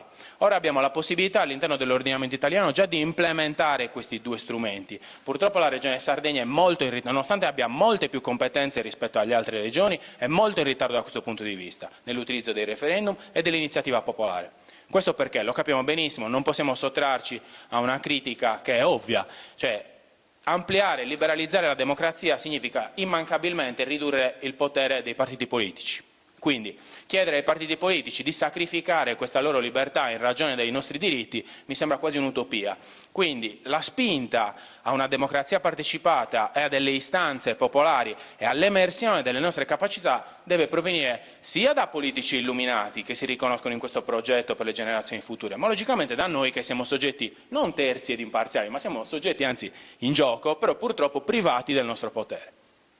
Questo è molto importante da un punto di vista regionale, ossia che la Regione Sardegna, come posso dire, abbia degli strumenti concreti che concretamente consentono alle istanze sociali di emergere e di diventare un progetto di legge, quindi di cambiare la realtà, di cambiarla in meglio, nel senso agevolando una struttura burocratica che oggi è ingestibile a qualsiasi livello, specialmente dai lavoratori, dagli imprenditori, che sono il nervo di una società, che invece si riflette immancabilmente su un'espansione di una burocrazia, di uno Stato centralizzato che manifesta logicamente fenomeni di parassitismo politico e sociale. È impensabile che per le madri di Sardegna l'ideale per il proprio figlio sia diventare il dipendente pubblico. Quello che 100 anni fa era terribile per un genitore, perché un figlio che diventava dipendente pubblico era un figlio che non aveva una visione, non costruiva niente per la sua società. Oggi invece per i genitori sardi far diventare il proprio figlio militare, farlo diventare dipendente pubblico è diventata l'unica risorsa, è una cosa tristissima in questa società che potrebbe dare tanto se fosse lasciata libera. Quindi a una liberalizzazione economica esasperata ed esasperante, perlomeno di facciata, deve accompagnarsi un'idea di liberalizzazione della democrazia, quindi non bisogna aver paura di stabilire strumenti che restituiscono il potere alla gente, quindi abbassare se non togliere i quorum per consentire la partecipazione e soprattutto non sottrarre alcuna materia alla competenza dei cittadini, nessuna. Perché quando parliamo di federalismo e democrazia, logicamente pensiamo alla Svizzera, che è l'unico posto al mondo dove veramente esiste una democrazia di questo tipo. Ora bisogna rendersi conto che i cittadini in Svizzera votano sui bilanci. Ok? Votare sui bilanci, cioè il comune è completamente aperto, si vota sui provvedimenti fiscali, quindi i cittadini decidono le loro tasse. Qua a noi sembra una cosa incredibile, ma logicamente se vogliamo pensare di far crescere una società, come si può fare senza coinvolgere le persone? Senza far capire a un ragazzino che dalla propria volontà, dal proprio impegno dipende il cambiamento. Si rimarrà logicamente passivi aspettando quello che noi sardi conosciamo bene, che è lo sviluppo esogeno, quello che ci nega ancora oggi, a distanza di 70 anni dalla Costituzione italiana, ci nega di poter dire la nostra, per esempio, su quelle che sono le esercitazioni militari che vediamo oggi in giro per la Sardegna, su quello che è per esempio l'imposizione dell'eolico, sono tutte imposizioni in generale. Del piano energetico, anche del PNRR, non siamo in grado di gestirlo con le nostre mani. Perché? Perché fondamentalmente ci viene imposto in un modo o nell'altro e noi rimaniamo passivi, che da un certo punto di vista è comodo, però da un altro punto di vista ci rendiamo conto che socialmente è mortificante, perché la nostra società è veramente devastata da questo punto di vista. Quindi determinati strumenti di democrazia diretta è già possibile utilizzarli, andrebbero implementati, ma questo è un discorso che logicamente deve essere portato avanti in una visione federale, in una visione sistemica. Bisogna cercare di coinvolgere principalmente le realtà che sono già interessate da questi progetti di cambiamento. Io penso, faccio un po' di pubblicità alla Corona dell'OU, che è l'associazione degli amministratori dichiaratamente indipendentisti che pensano alla Sardegna, all'autogoverno della Sardegna, ma tutti i soggetti, anche che non siano dichiaratamente indipendentisti, devono rendersi conto che l'autogoverno e quindi la possibilità di prendere più potere allo Stato italiano corrisponde e viaggia in maniera parallela a una responsabilizzazione della nostra società, quindi non solo degli amministratori pubblici che si riavvicinano alle persone dalle quali oggi sono immancabilmente distanti, ma le stesse persone che si riavvicinano alla gestione del bene pubblico. Questo è un vantaggio in termini di visione sociale, in termini di collaborazione e cooperazione dei popoli sardi e delle realtà sarde. Senza, veramente, io non riesco a capire come possiamo, per esempio, intervenire per problematiche che sono differenti come lo spopolamento. Ci sono aree della Sardegna che si spopolano molto più in fretta rispetto ad altre, penso alla zona del Nuorese rispetto per esempio alla zona del Cagliaritano. È ovvio che non si possono prendere gli stessi strumenti per gestire la zona del Cagliaritano e la zona del Nuorese. Da questo punto di vista una fiscalità che non badi tanto all'uguaglianza ma più alla competizione delle istituzioni sarebbe molto importante. Prima di tutto perché chiaramente se vogliamo far decidere i cittadini ma gli togliamo la possibilità di spendere, di decidere su quello che vogliono fare con i loro soldi, insomma mi sembra molto impossibile coinvolgerli in una visione diversa. Poi perché fondamentalmente ai cittadini deve rimanere la possibilità di gestire le proprie tasche e le proprie finanze in relazione a quelli che sono i propri obiettivi, che sono insindacabili, e che la politica ha semplicemente il dovere di interpretare e di investire in una chiave istituzionale. Quindi, da questo punto di vista ci deve essere un cambiamento profondo, un cambiamento che possiamo iniziare anche a prescindere da un nuovo statuto, ma deve essere un cambiamento nostro di mentalità, possibilmente che richiede logicamente il coinvolgimento delle istituzioni sarde che già da subito potrebbero fare qualcosa in termini di trasparenza, in termini di partecipazione, perché rendiamoci conto che la possibilità dei cittadini di decidere è rimessa anche alla possibilità che questi abbiano di accedere agli strumenti normativi esattamente come un consigliere, come un legislatore qualsiasi, ossia fascicoli, progetti, spese. Se i cittadini non hanno la possibilità di governare questi strumenti, di alzare il braccio, di chiedere ma come posso fare? Io voglio intervenire in un altro modo, questo lo vedo in un altro modo, qua bisogna bloccare, qua si potrebbe fare così. Ovviamente non se ne esce, non se ne può uscire, quindi ci vuole una spinta popolare e allo stesso tempo bisogna da parte nostra coltivare i politici che sono sensibili verso questo esempio. Quindi anche chi non è indipendentista, chi è orientato a lavorare con partiti italiani, cerchi di valorizzare il proprio rappresentante che è sensibile verso questi argomenti, perché sono argomenti che riguardano tutti, a prescindere dalla posizione e dall'ideologia politica.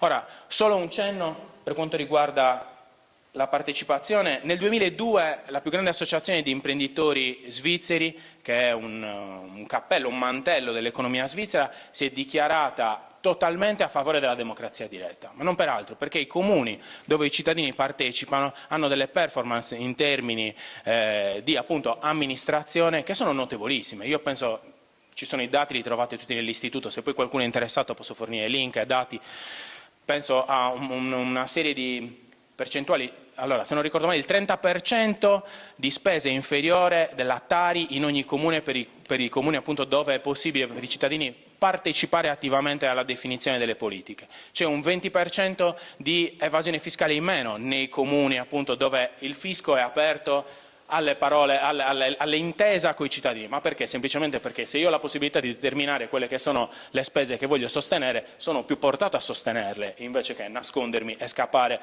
da uno Stato oppressore come quello italiano, che oggi tassa i sardi quasi al 70%.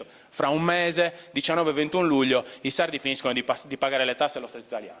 Okay? Rendiamoci conto di cosa vuol dire vivere e fare impresa in Sardegna oggi. Non è possibile, logicamente, è roba da eroi.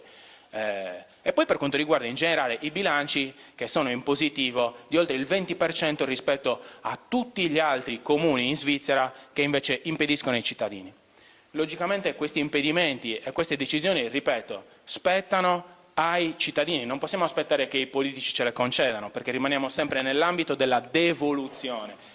Io personalmente mi sono stancato di avere uno Stato centrale paternalista che mi devolve qualcosa e gentilmente mi consente di esprimermi.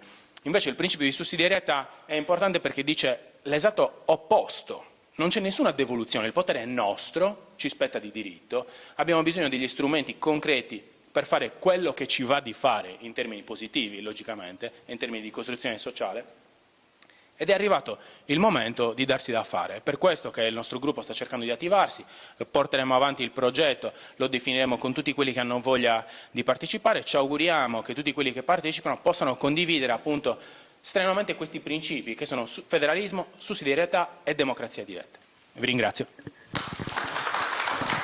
Ringrazio Carlo. Vorrei sottolineare il fatto che esiste quindi un problema che poniamo non per primi, ma vorremmo tradurlo in atti concreti di responsabilità sul piano personale.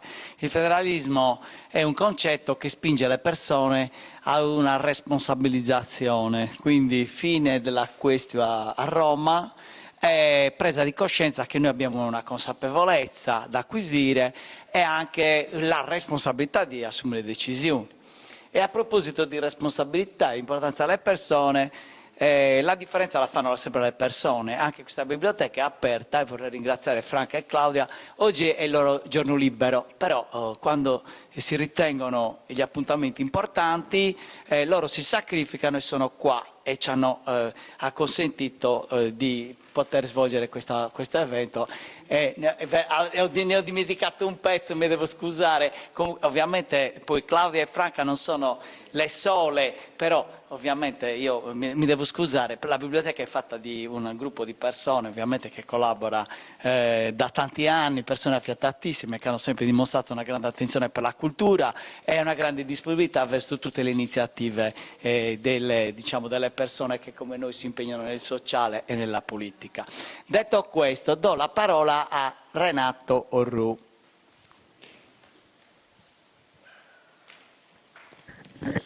Buongiorno a tutti, ciao agli amici che sono venuti a trovarci.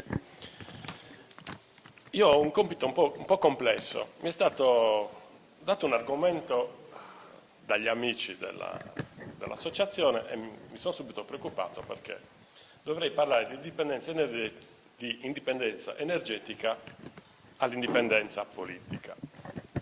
È praticamente impossibile farlo in così poco tempo, in una giornata come questa. Servirebbe molto probabilmente un seminario apposito.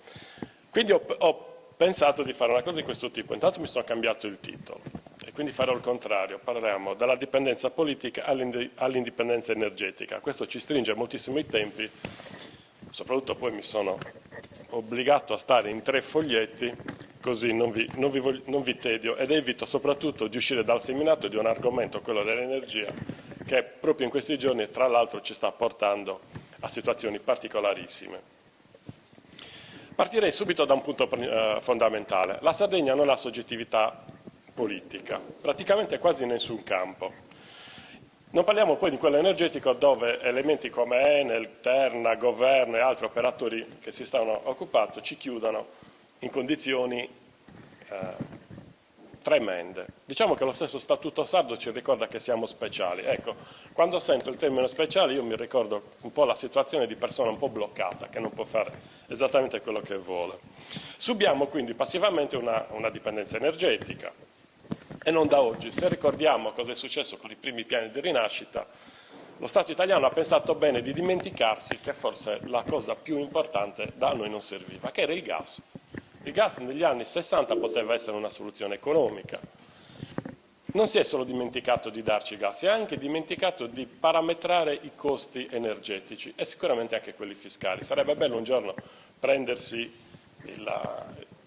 il tempo per fare un calcolo e verificare quanti soldi sono andati via da questa cosa. L'indipendenza energetica per i piani di rinascita sono stati sostanzialmente la loro morte, più della questione del costo dei trasporti che comunque incide notevolmente. Oggi si sta cercando di correre ai ripari, sono passati 50 anni, forse più, e si sta cercando di ipotizzare il gas, che non è una soluzione ormai, è una soluzione superata, non è più una commodities che poteva essere efficace. Certo, molti penseranno, è sicuramente più importante l'investimento che c'è da fare, sicuramente ci sono entità che hanno interesse a fare le gasiere, a fare i tubi, a fare tutte le infrastrutture. Credo che alla fine il business sia quello di fare le infrastrutture. Possiamo farne almeno del gas? In buona parte sì, però si può anche discutere che in determinate condizioni possa essere utile. Discutiamone, ma ne discutiamo da un punto di vista di pari condizione. Io, come comunità autonoma nazionale, voglio parlare con la comunità autonoma nazionale italiana alla pari e voglio che se deve essere una transizione energetica che deve passare dal gas, deve passare per condizioni di equilibrio alla pari, cioè non deve essere nei nostri confronti un'altra servitù e un'altra speculazione. Anzi, se fosse defiscalizzata sarebbe magari anche qualcosa di più utile. Questa introduzione era per arrivare a specificare una particolarità di tutto questo discorso di chi mi ha anche preceduto. L'articolo 1 di questo statuto che noi stiamo elaborando, anzi di questa carta dei diritti dei sardi, sostanzialmente una carta costituzionale, recita esattamente, che me lo sono anche perso, Allora, la Sardegna si costituisce in comunità autonoma nazionale. Significa che noi usciamo dal concetto di regione a statuto speciale, di concessione, e ci mettiamo in una condizione di parità. Dobbiamo tornare al discorso dell'energia come indipendenza. Noi abbiamo una particolarità in questa condizione, non siamo più legati a un problema di import dell'energia, siamo in grado oggi di essere una potenza energetica, siamo in grado di produrci tutta l'energia di cui necessitiamo.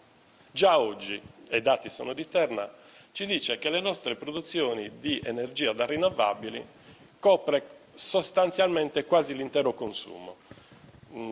C'è da equilibrare un po' gli orari, cioè tra la produzione e il consumo ci sono delle disparità che possono essere comunque facilmente compensate utilizzando sistemi a batteria sia chimici che idrici, le nostre stesse dighe, i nostri laghi artificiali consentono di gestire questi spazi di energia da consumare in orari differenti.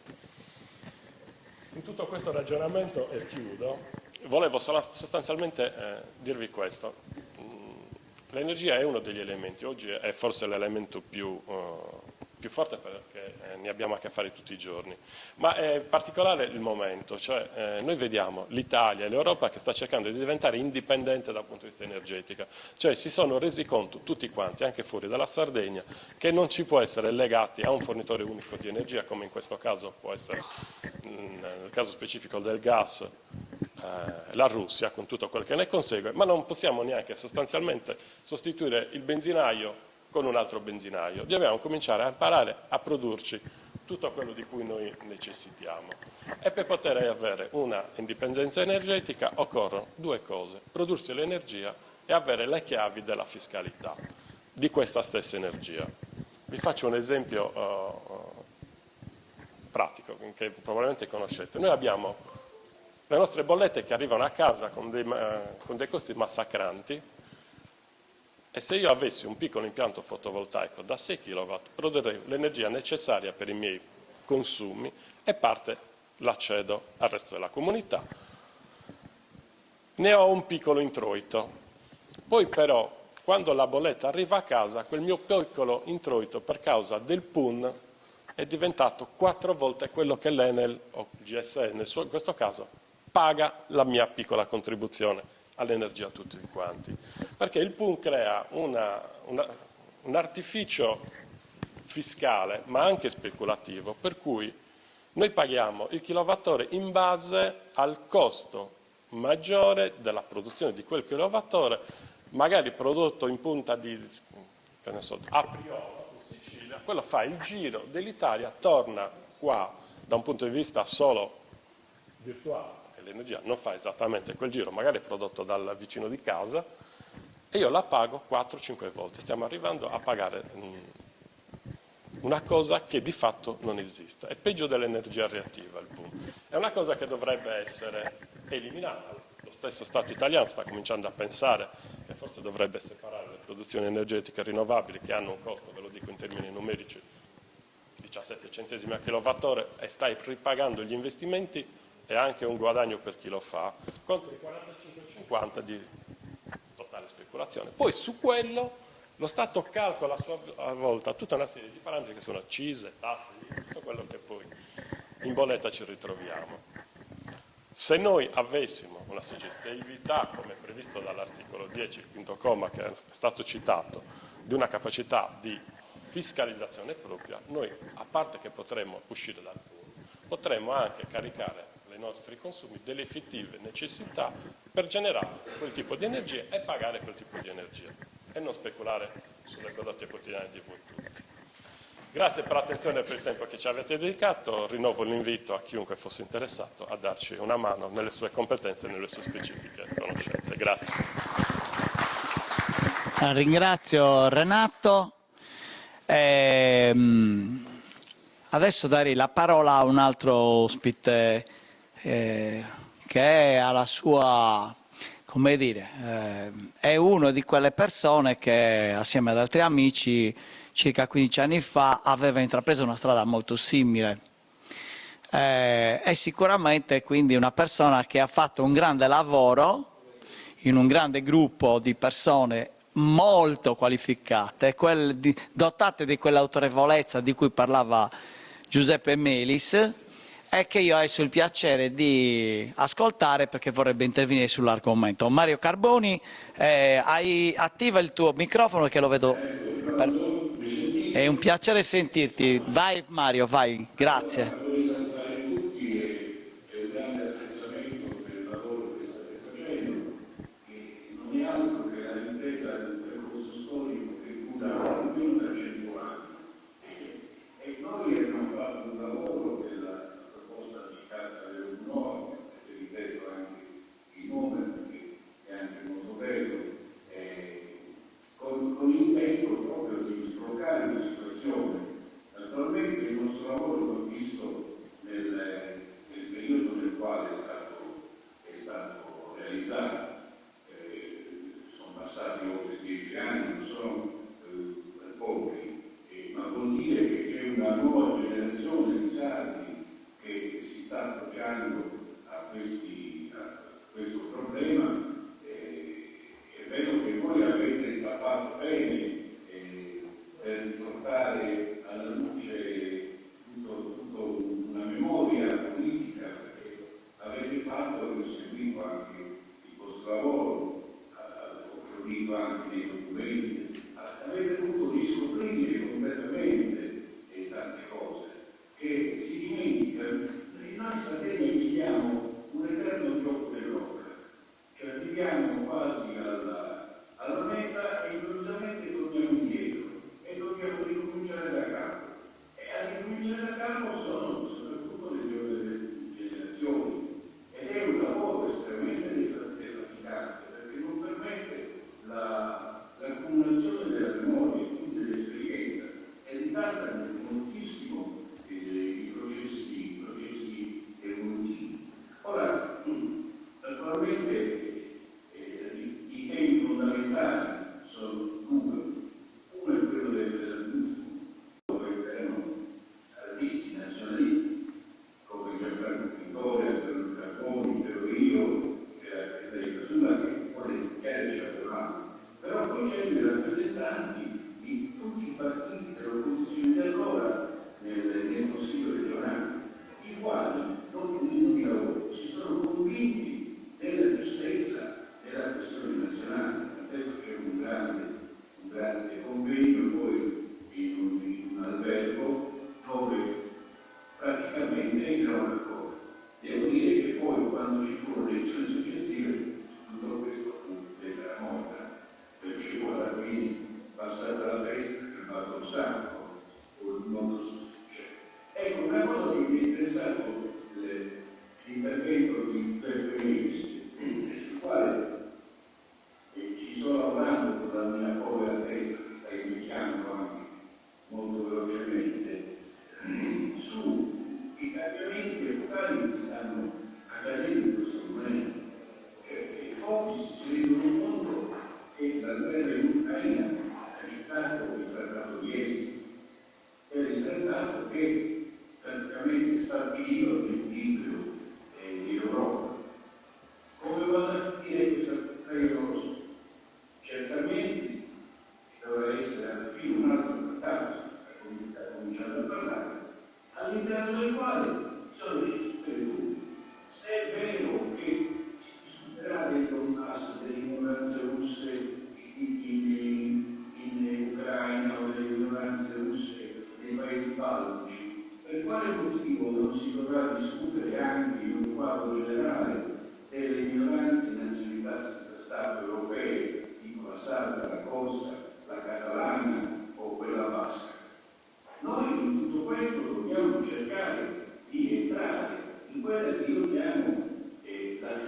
Stato possiamo entrare per portare a casa qualche risultato. È chiaro che il lavoro che state facendo voi è fondamentale, perché se non si sa quello che si vuole, non si sa neanche cosa chiedere.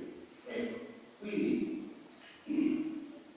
penso che sia utile continuare a lavorare nella vostra direzione. Io sono abbastanza d'accordo, ho anche percepito le unità che avete portato alla nostra proposta e comunque del dibattito. Mi spaventa un po' il silenzio di una fetta di cosiddetti indipendentisti che, parlando molto schiettamente di federalismo e di autonomia, se ne strafregano altamente, proprio non ne fregano nulla. Quindi non capisco come si possa pensare a fare dei passi in avanti in questo senso. Io spero che voi riusciate a inserire degli elementi di discussione nelle parti più sensibili, perché il problema è che quando noi inseriamo la questione nazionale superiamo le divisioni ideologiche, ma non che le diverse ideologie scompaiono, però l'elemento di unità diventa l'interesse nazionale dei sardi. Poi all'interno si vedrà i pesi e i contrappesi, le diverse componenti, le discussioni, ma questo ha anche dei riflessi nei confronti anche del governo della Sardegna, perché sì, noi pensiamo alla Carta dell'ONU, però abbiamo già questa autonomia e questa autonomia va gestita e non è gestita bene, non solamente perché lo statuto è incompleto, non è quello che noi volevamo nel 1948, perché per dire tutta la parte rispetto alla lingua sarda, cioè alla possibilità che la regione possa integrare i programmi eccetera eccetera, è completamente lettera morta, e lì c'è tutto uno spazio enorme nel quale si potrebbe lavorare. E allora, e concludo perché non voglio prendervi troppo tempo, a me va bene la strada che state portando avanti, che è quella che abbiamo portato avanti anche noi in tempi diversi, però è una strada anche autoritaria, no? Mentre sono interessato io anche a piccole parcelle di sovranità da portare a casa. Questo si può fare. Hanno fatto molto bene i sudtirolesi.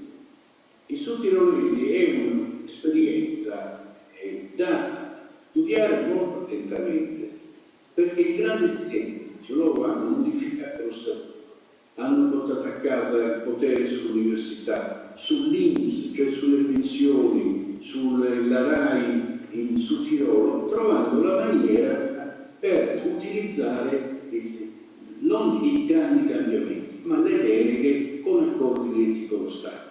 Però per fare tutto questo occorre una forza politica, un soggetto politico a sostegno delle idee.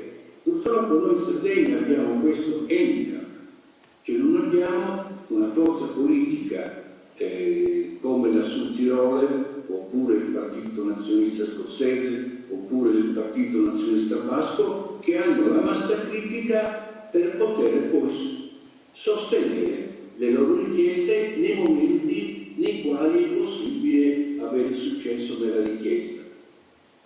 Non penso a un soggetto politico monopartitico, assolutamente no, però a un soggetto politico che abbia come punto di riferimento, certo, un minimo comune denominatore, la nazione sarda, questo sì, perché allora quando si è d'accordo su questo viene in salita, essere in discesa, essere d'accordo su magari un numero ristretto di questioni, ma che possono dare questo sostegno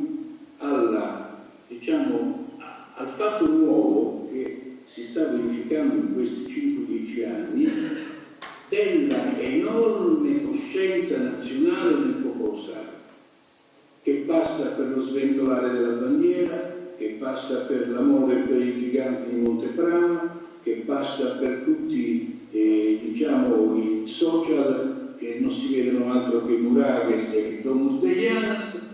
Ci sono tanti matti, bisogna anche dire questo, ci sono anche tanti matti, però è normale, Franz Fanon l'aveva già detto 50 anni fa, che la decolonizzazione e il colonialismo crea anche dei matti.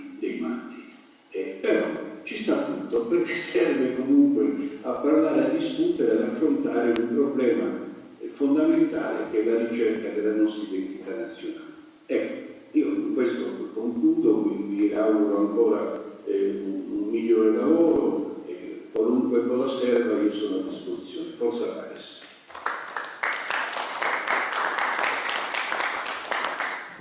Ringraziamo Mario, sicuramente è quello che noi stiamo cercando di fare, di assumere un metodo, diciamo, nuovo di lavoro, perché quello che ha accomunato da subito il progetto è la visione.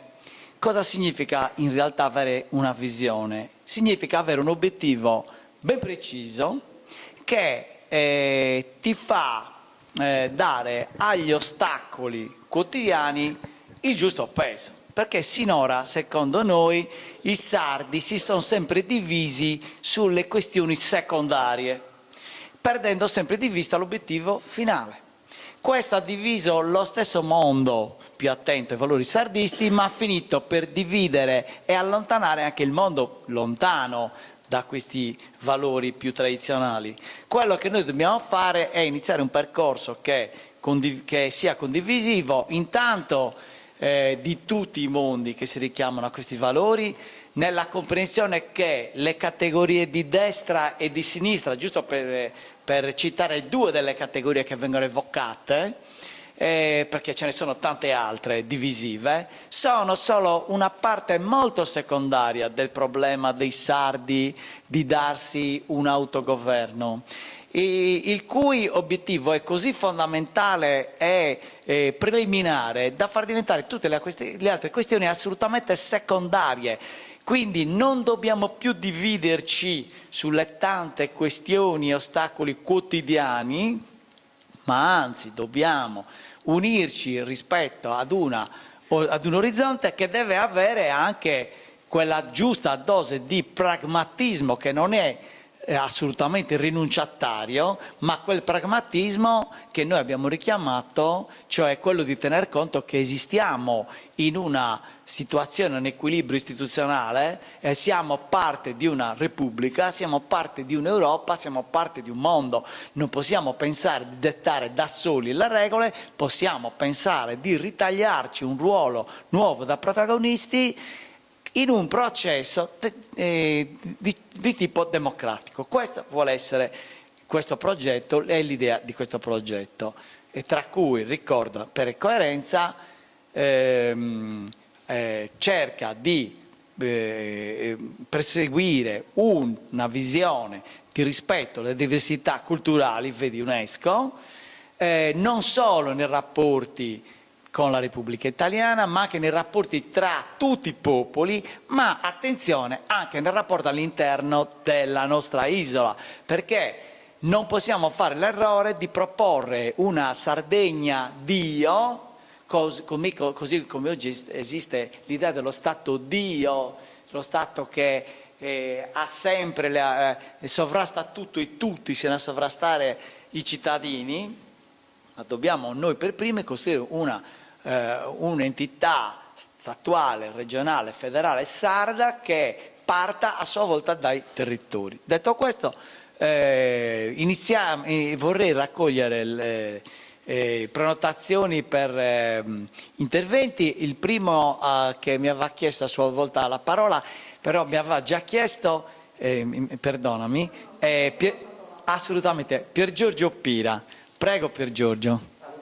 Certo, intervieni, purtroppo ti devo dare un tetto 10 minuti perché dobbiamo avere la possibilità, vorrei entro le 13 chiudere con più interventi possibili. Grazie. Posso parlare anche Sì, no, meglio No, è questo, secondo me io faccio questi discorsi per cercare di svegliare l'attenzione, è su questo che dobbiamo discutere noi, su altre cose. Allora, che tipo di fiscalità vogliamo noi nell'autogoverno regionale? Una fiscalità dove, per esempio, ai fini delle imposte dirette, si tassa il reddito nel momento in cui viene prodotto. Vi faccio un esempio. io e te siamo soci di una società di persone, realizziamo un utile che è una categoria economica astratta, da quando un frate nel 1400, Luca Pacioli, ha inventato la partita doppia. Gli imprenditori determinano l'utile tassabile o il reddito tassabile attraverso la contrapposizione ricavi e costi. I ricavi sono maggiori dei costi, abbiamo un utile di 50.000 euro, abbiamo una partecipazione egualitaria 50-50, tu devi dichiarare 25.000 euro, io 25.000 euro, anche se non li abbiamo percepiti. Cioè ti devi indebitare, tant'è vero che alcuni anni fa la Banca di Sassari ha istituito una linea di credito, fiscal credit, per prestare i soldi agli imprenditori per pagare le tasse. Ma in che mondo viviamo? Ma ci rendiamo conto che siamo gli schiavi moderni, sì o no? Quindi che fiscalità vogliamo? Più l'articolo 53 della bellissima Costituzione italiana. È improntata a che cosa?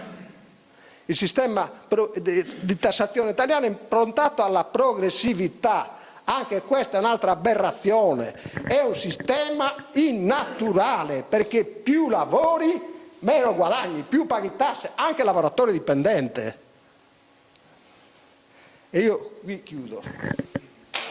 Allora, io ringrazio Pier Giorgio Oppira, vorrei ricordare che su YouTube esiste un video di Pier Giorgio Oppira, non so se sono 25 anni fa, perché poi potrei sbagliare sulla data. Chiunque lo ascolti, non so se in quel caso fossi stato denominato il cavaliere sardo. In questo video Pier Giorgio diceva cose modernissime che sembrano dette non oggi, domani, non ieri, non 25 anni fa, veramente una cosa che è modernissima. Devo dire che nello studio del pensiero sardista, ahimè in ritardo, faccio ammenda, ho scoperto un pensiero di 100 anni fa, estremamente moderno, e il discorso che ha fatto Pier Giorgio è assolutamente attinente. Si tratta non di costruire un modello astratto di statuto, ma un modello concreto di tipo economico, perché poi di fatto costruiamo un modello che dia la possibilità ai sardi di perseguire un benessere. E siccome obiettivamente non penso che la Repubblica Italiana possa bearsi di aver costruito il miglior sistema del mondo, sia dal punto di vista della capacità di crescita, e tutti conosciamo il trend degli ultimi 25 anni, sia dal punto di vista della fiscalità, non penso che possa fregiarsi di questo, e siccome in tutti questi anni sicuramente la Sardegna ha patito enormemente il fatto di non avere un proprio sistema fiscale che fosse a misura della propria posizione geografica e geopolitica, mi sembra insomma che l'intervento di Pier Giorgio dopo 25 anni, purtroppo dico, è ancora attualissimo perché non concretamente applicato, ma io dico ancora modernissimo e applicabile. Ringrazio Pier Giorgio di questo, perché questa iniziativa non vuole essere un'iniziativa accademica, ma vuole essere un'iniziativa aderente all'esigenza reale dei sardi di costruire un nuovo modello di sviluppo vicino ai bisogni, alle necessità e alle aspirazioni della Sardegna. Detto questo, adesso do la parola a Teresa Vacca. Prego.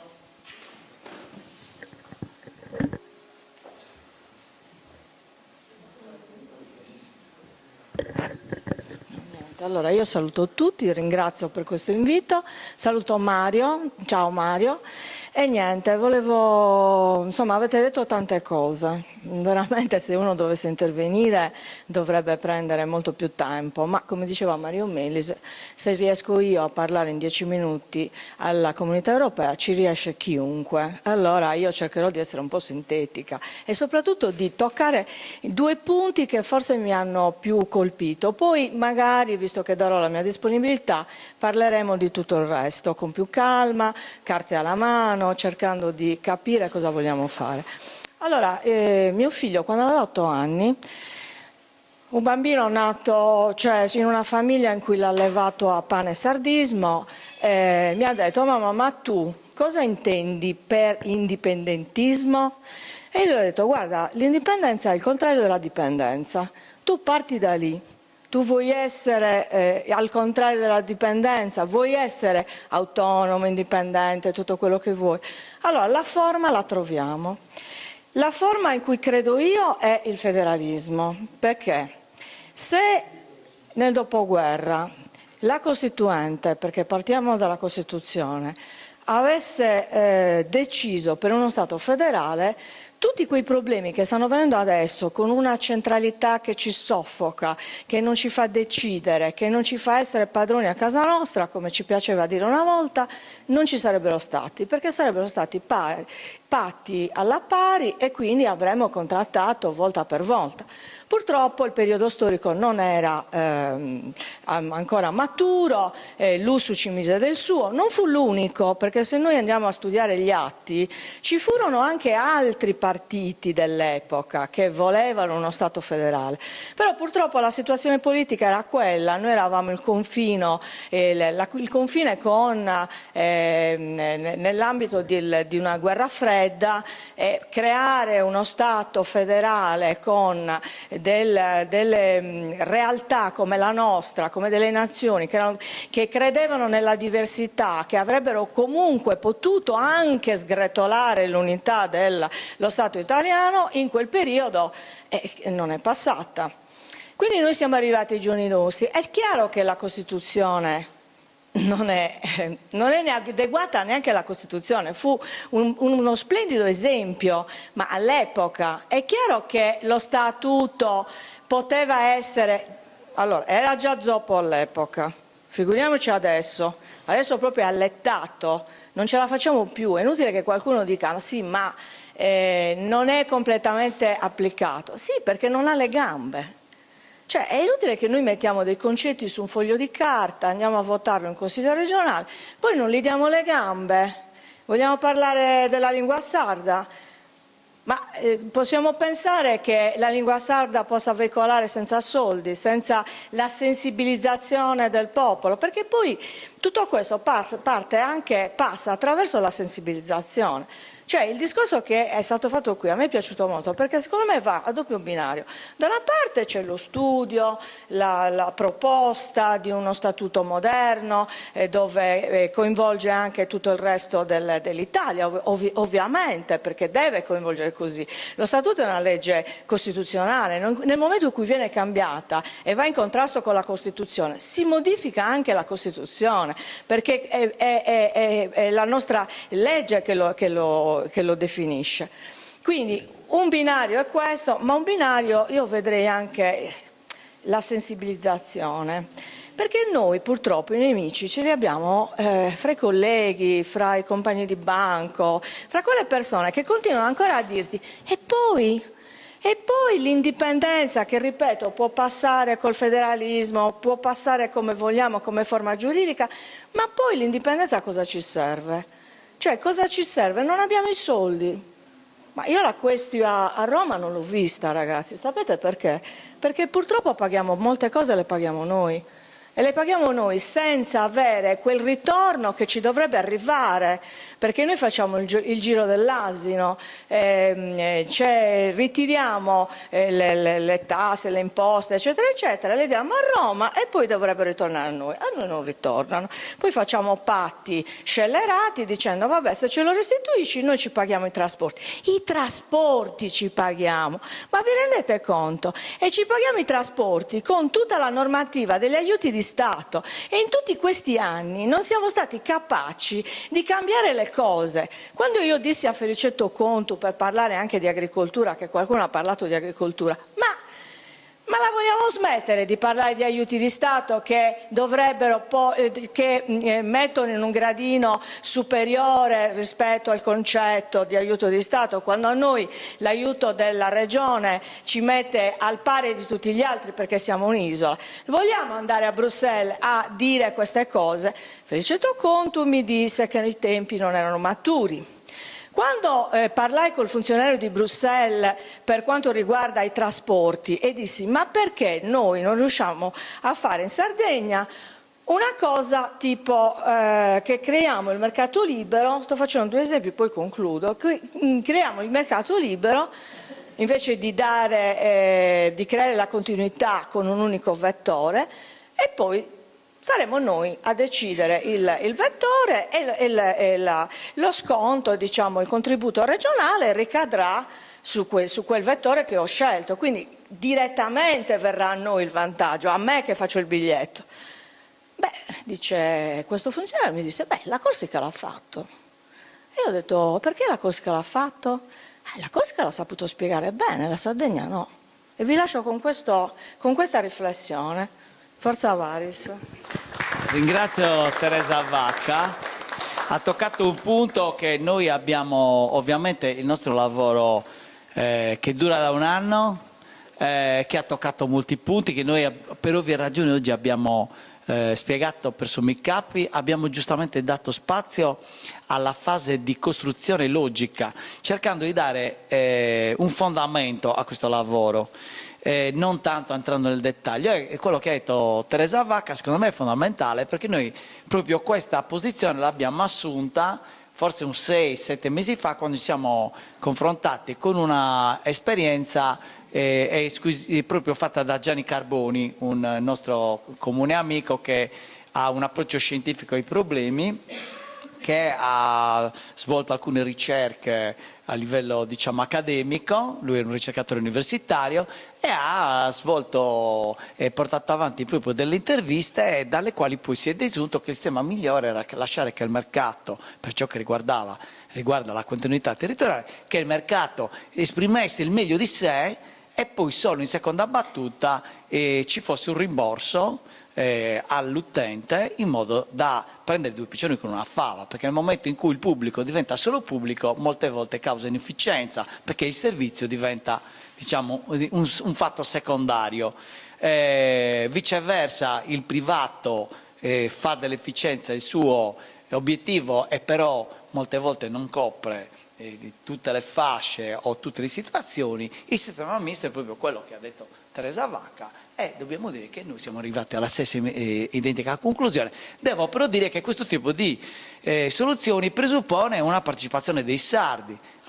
Io non amo l'idea di accusare diciamo, la politica, perché la politica è poi anche in qualche modo il riflesso di quello che noi siamo. Non possiamo solo pensare che sia la politica, chi ci rappresenta in politica, a risolvere i problemi, se non siamo noi a avere una consapevolezza come popolo, perché loro sono lo specchio della nostra consapevolezza. Sicuramente un sistema federale che ci dà più potere ci dà anche più responsabilità, più potere decisionale. Forse a quel punto, anziché continuare a telefonare a Roma e a Bruxelles per i nostri problemi e quindi subire dei modelli e quindi delle ricette, forse a quel punto iniziamo a pensare che siamo noi a dover scegliere le soluzioni più in linea con le nostre esigenze. Io chiederei se tra il pubblico c'è qualcuno che vuole fare domande o ha piacere. Noi avremo ovviamente piacere avere interventi. Non vedo, c'è qualcuno in videoconferenza che avrebbe piacere intervenire?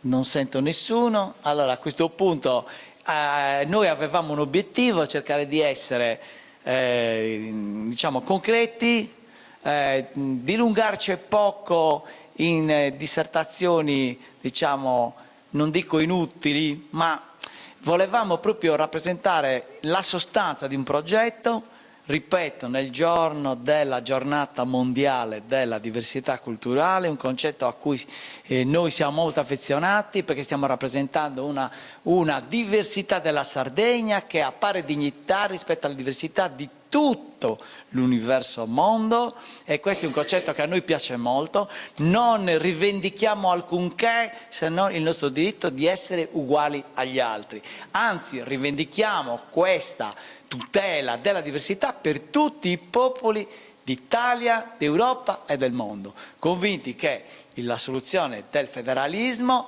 è soprattutto un federalismo che veda la parte fiscale, quindi con una consapevolezza, assunzione di responsabilità di cittadini, pensiamo possa essere davvero la soluzione. Questo è stato il primo mattone di un percorso che speriamo non torni nei cassetti, come già è successo in passato, sono stati fatti in passato, a partire dal 1946 ricordo, prima dell'approvazione dello Statuto della Regione Autonoma della Sardegna, c'è stata una proposta di tipo federalista, da allora ci sono state tante proposte, queste proposte sono sempre tornate nei cassetti. Questa volta la nostra ambizione è non farla tornare nei cassetti, ma farla diventare oggetto e tema di dibattito continuo, in un orizzonte lungo che deve vedere i sardi capaci di rimuovere quegli ostacoli quotidiani che sono secondari in nome di un obiettivo finale, che è quello dell'affrancamento della Sardegna da questa idea di subalternità, perché tutte le culture e tutti i popoli hanno diritto di esprimere la propria lingua, la propria storia, la propria identità.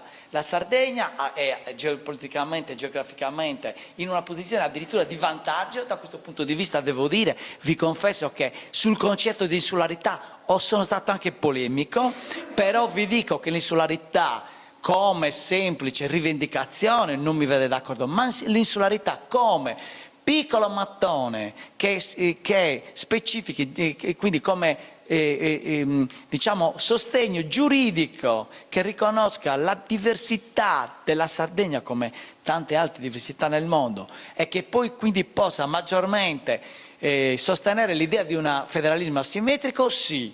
Quindi da quel punto di vista dico che l'insularità in Costituzione è il riconoscimento del fatto che la Sardegna non è uguale alle altre regioni perché è dotata di una propria diversità. Questa diversità è geopolitica e geografica. Su questo noi rivendichiamo un federalismo asimmetrico che a nostro parere è già scritto in Costituzione. Chiederemo alla Repubblica Italiana di avere diciamo, un rapporto, una trattativa, di aprire un tavolo, e anche la Repubblica Italiana deve prendere atto che forse noi in questo momento, in questo percorso, siamo più avanti della Repubblica Italiana, non è detto. Non siamo una rotta di scorta, questa volta siamo noi a proporre una via che a nostro parere è una via, vedi UNESCO, che a nostro parere è molto più avanzata di quella dell'attuale Costituzione italiana. Ringrazio tutti, ringrazio chi è intervenuto in videoconferenza, chi ha assistito in videoconferenza, ringrazio tutti gli amici presenti, rimaniamo a disposizione, siamo a disposizione come associazione Sardegna Stato Federale di chiunque voglia da oggi in poi partecipare a questo progetto e processo di costituzione di una Sardegna Stato Federale. Grazie infinite, grazie a tutti, grazie.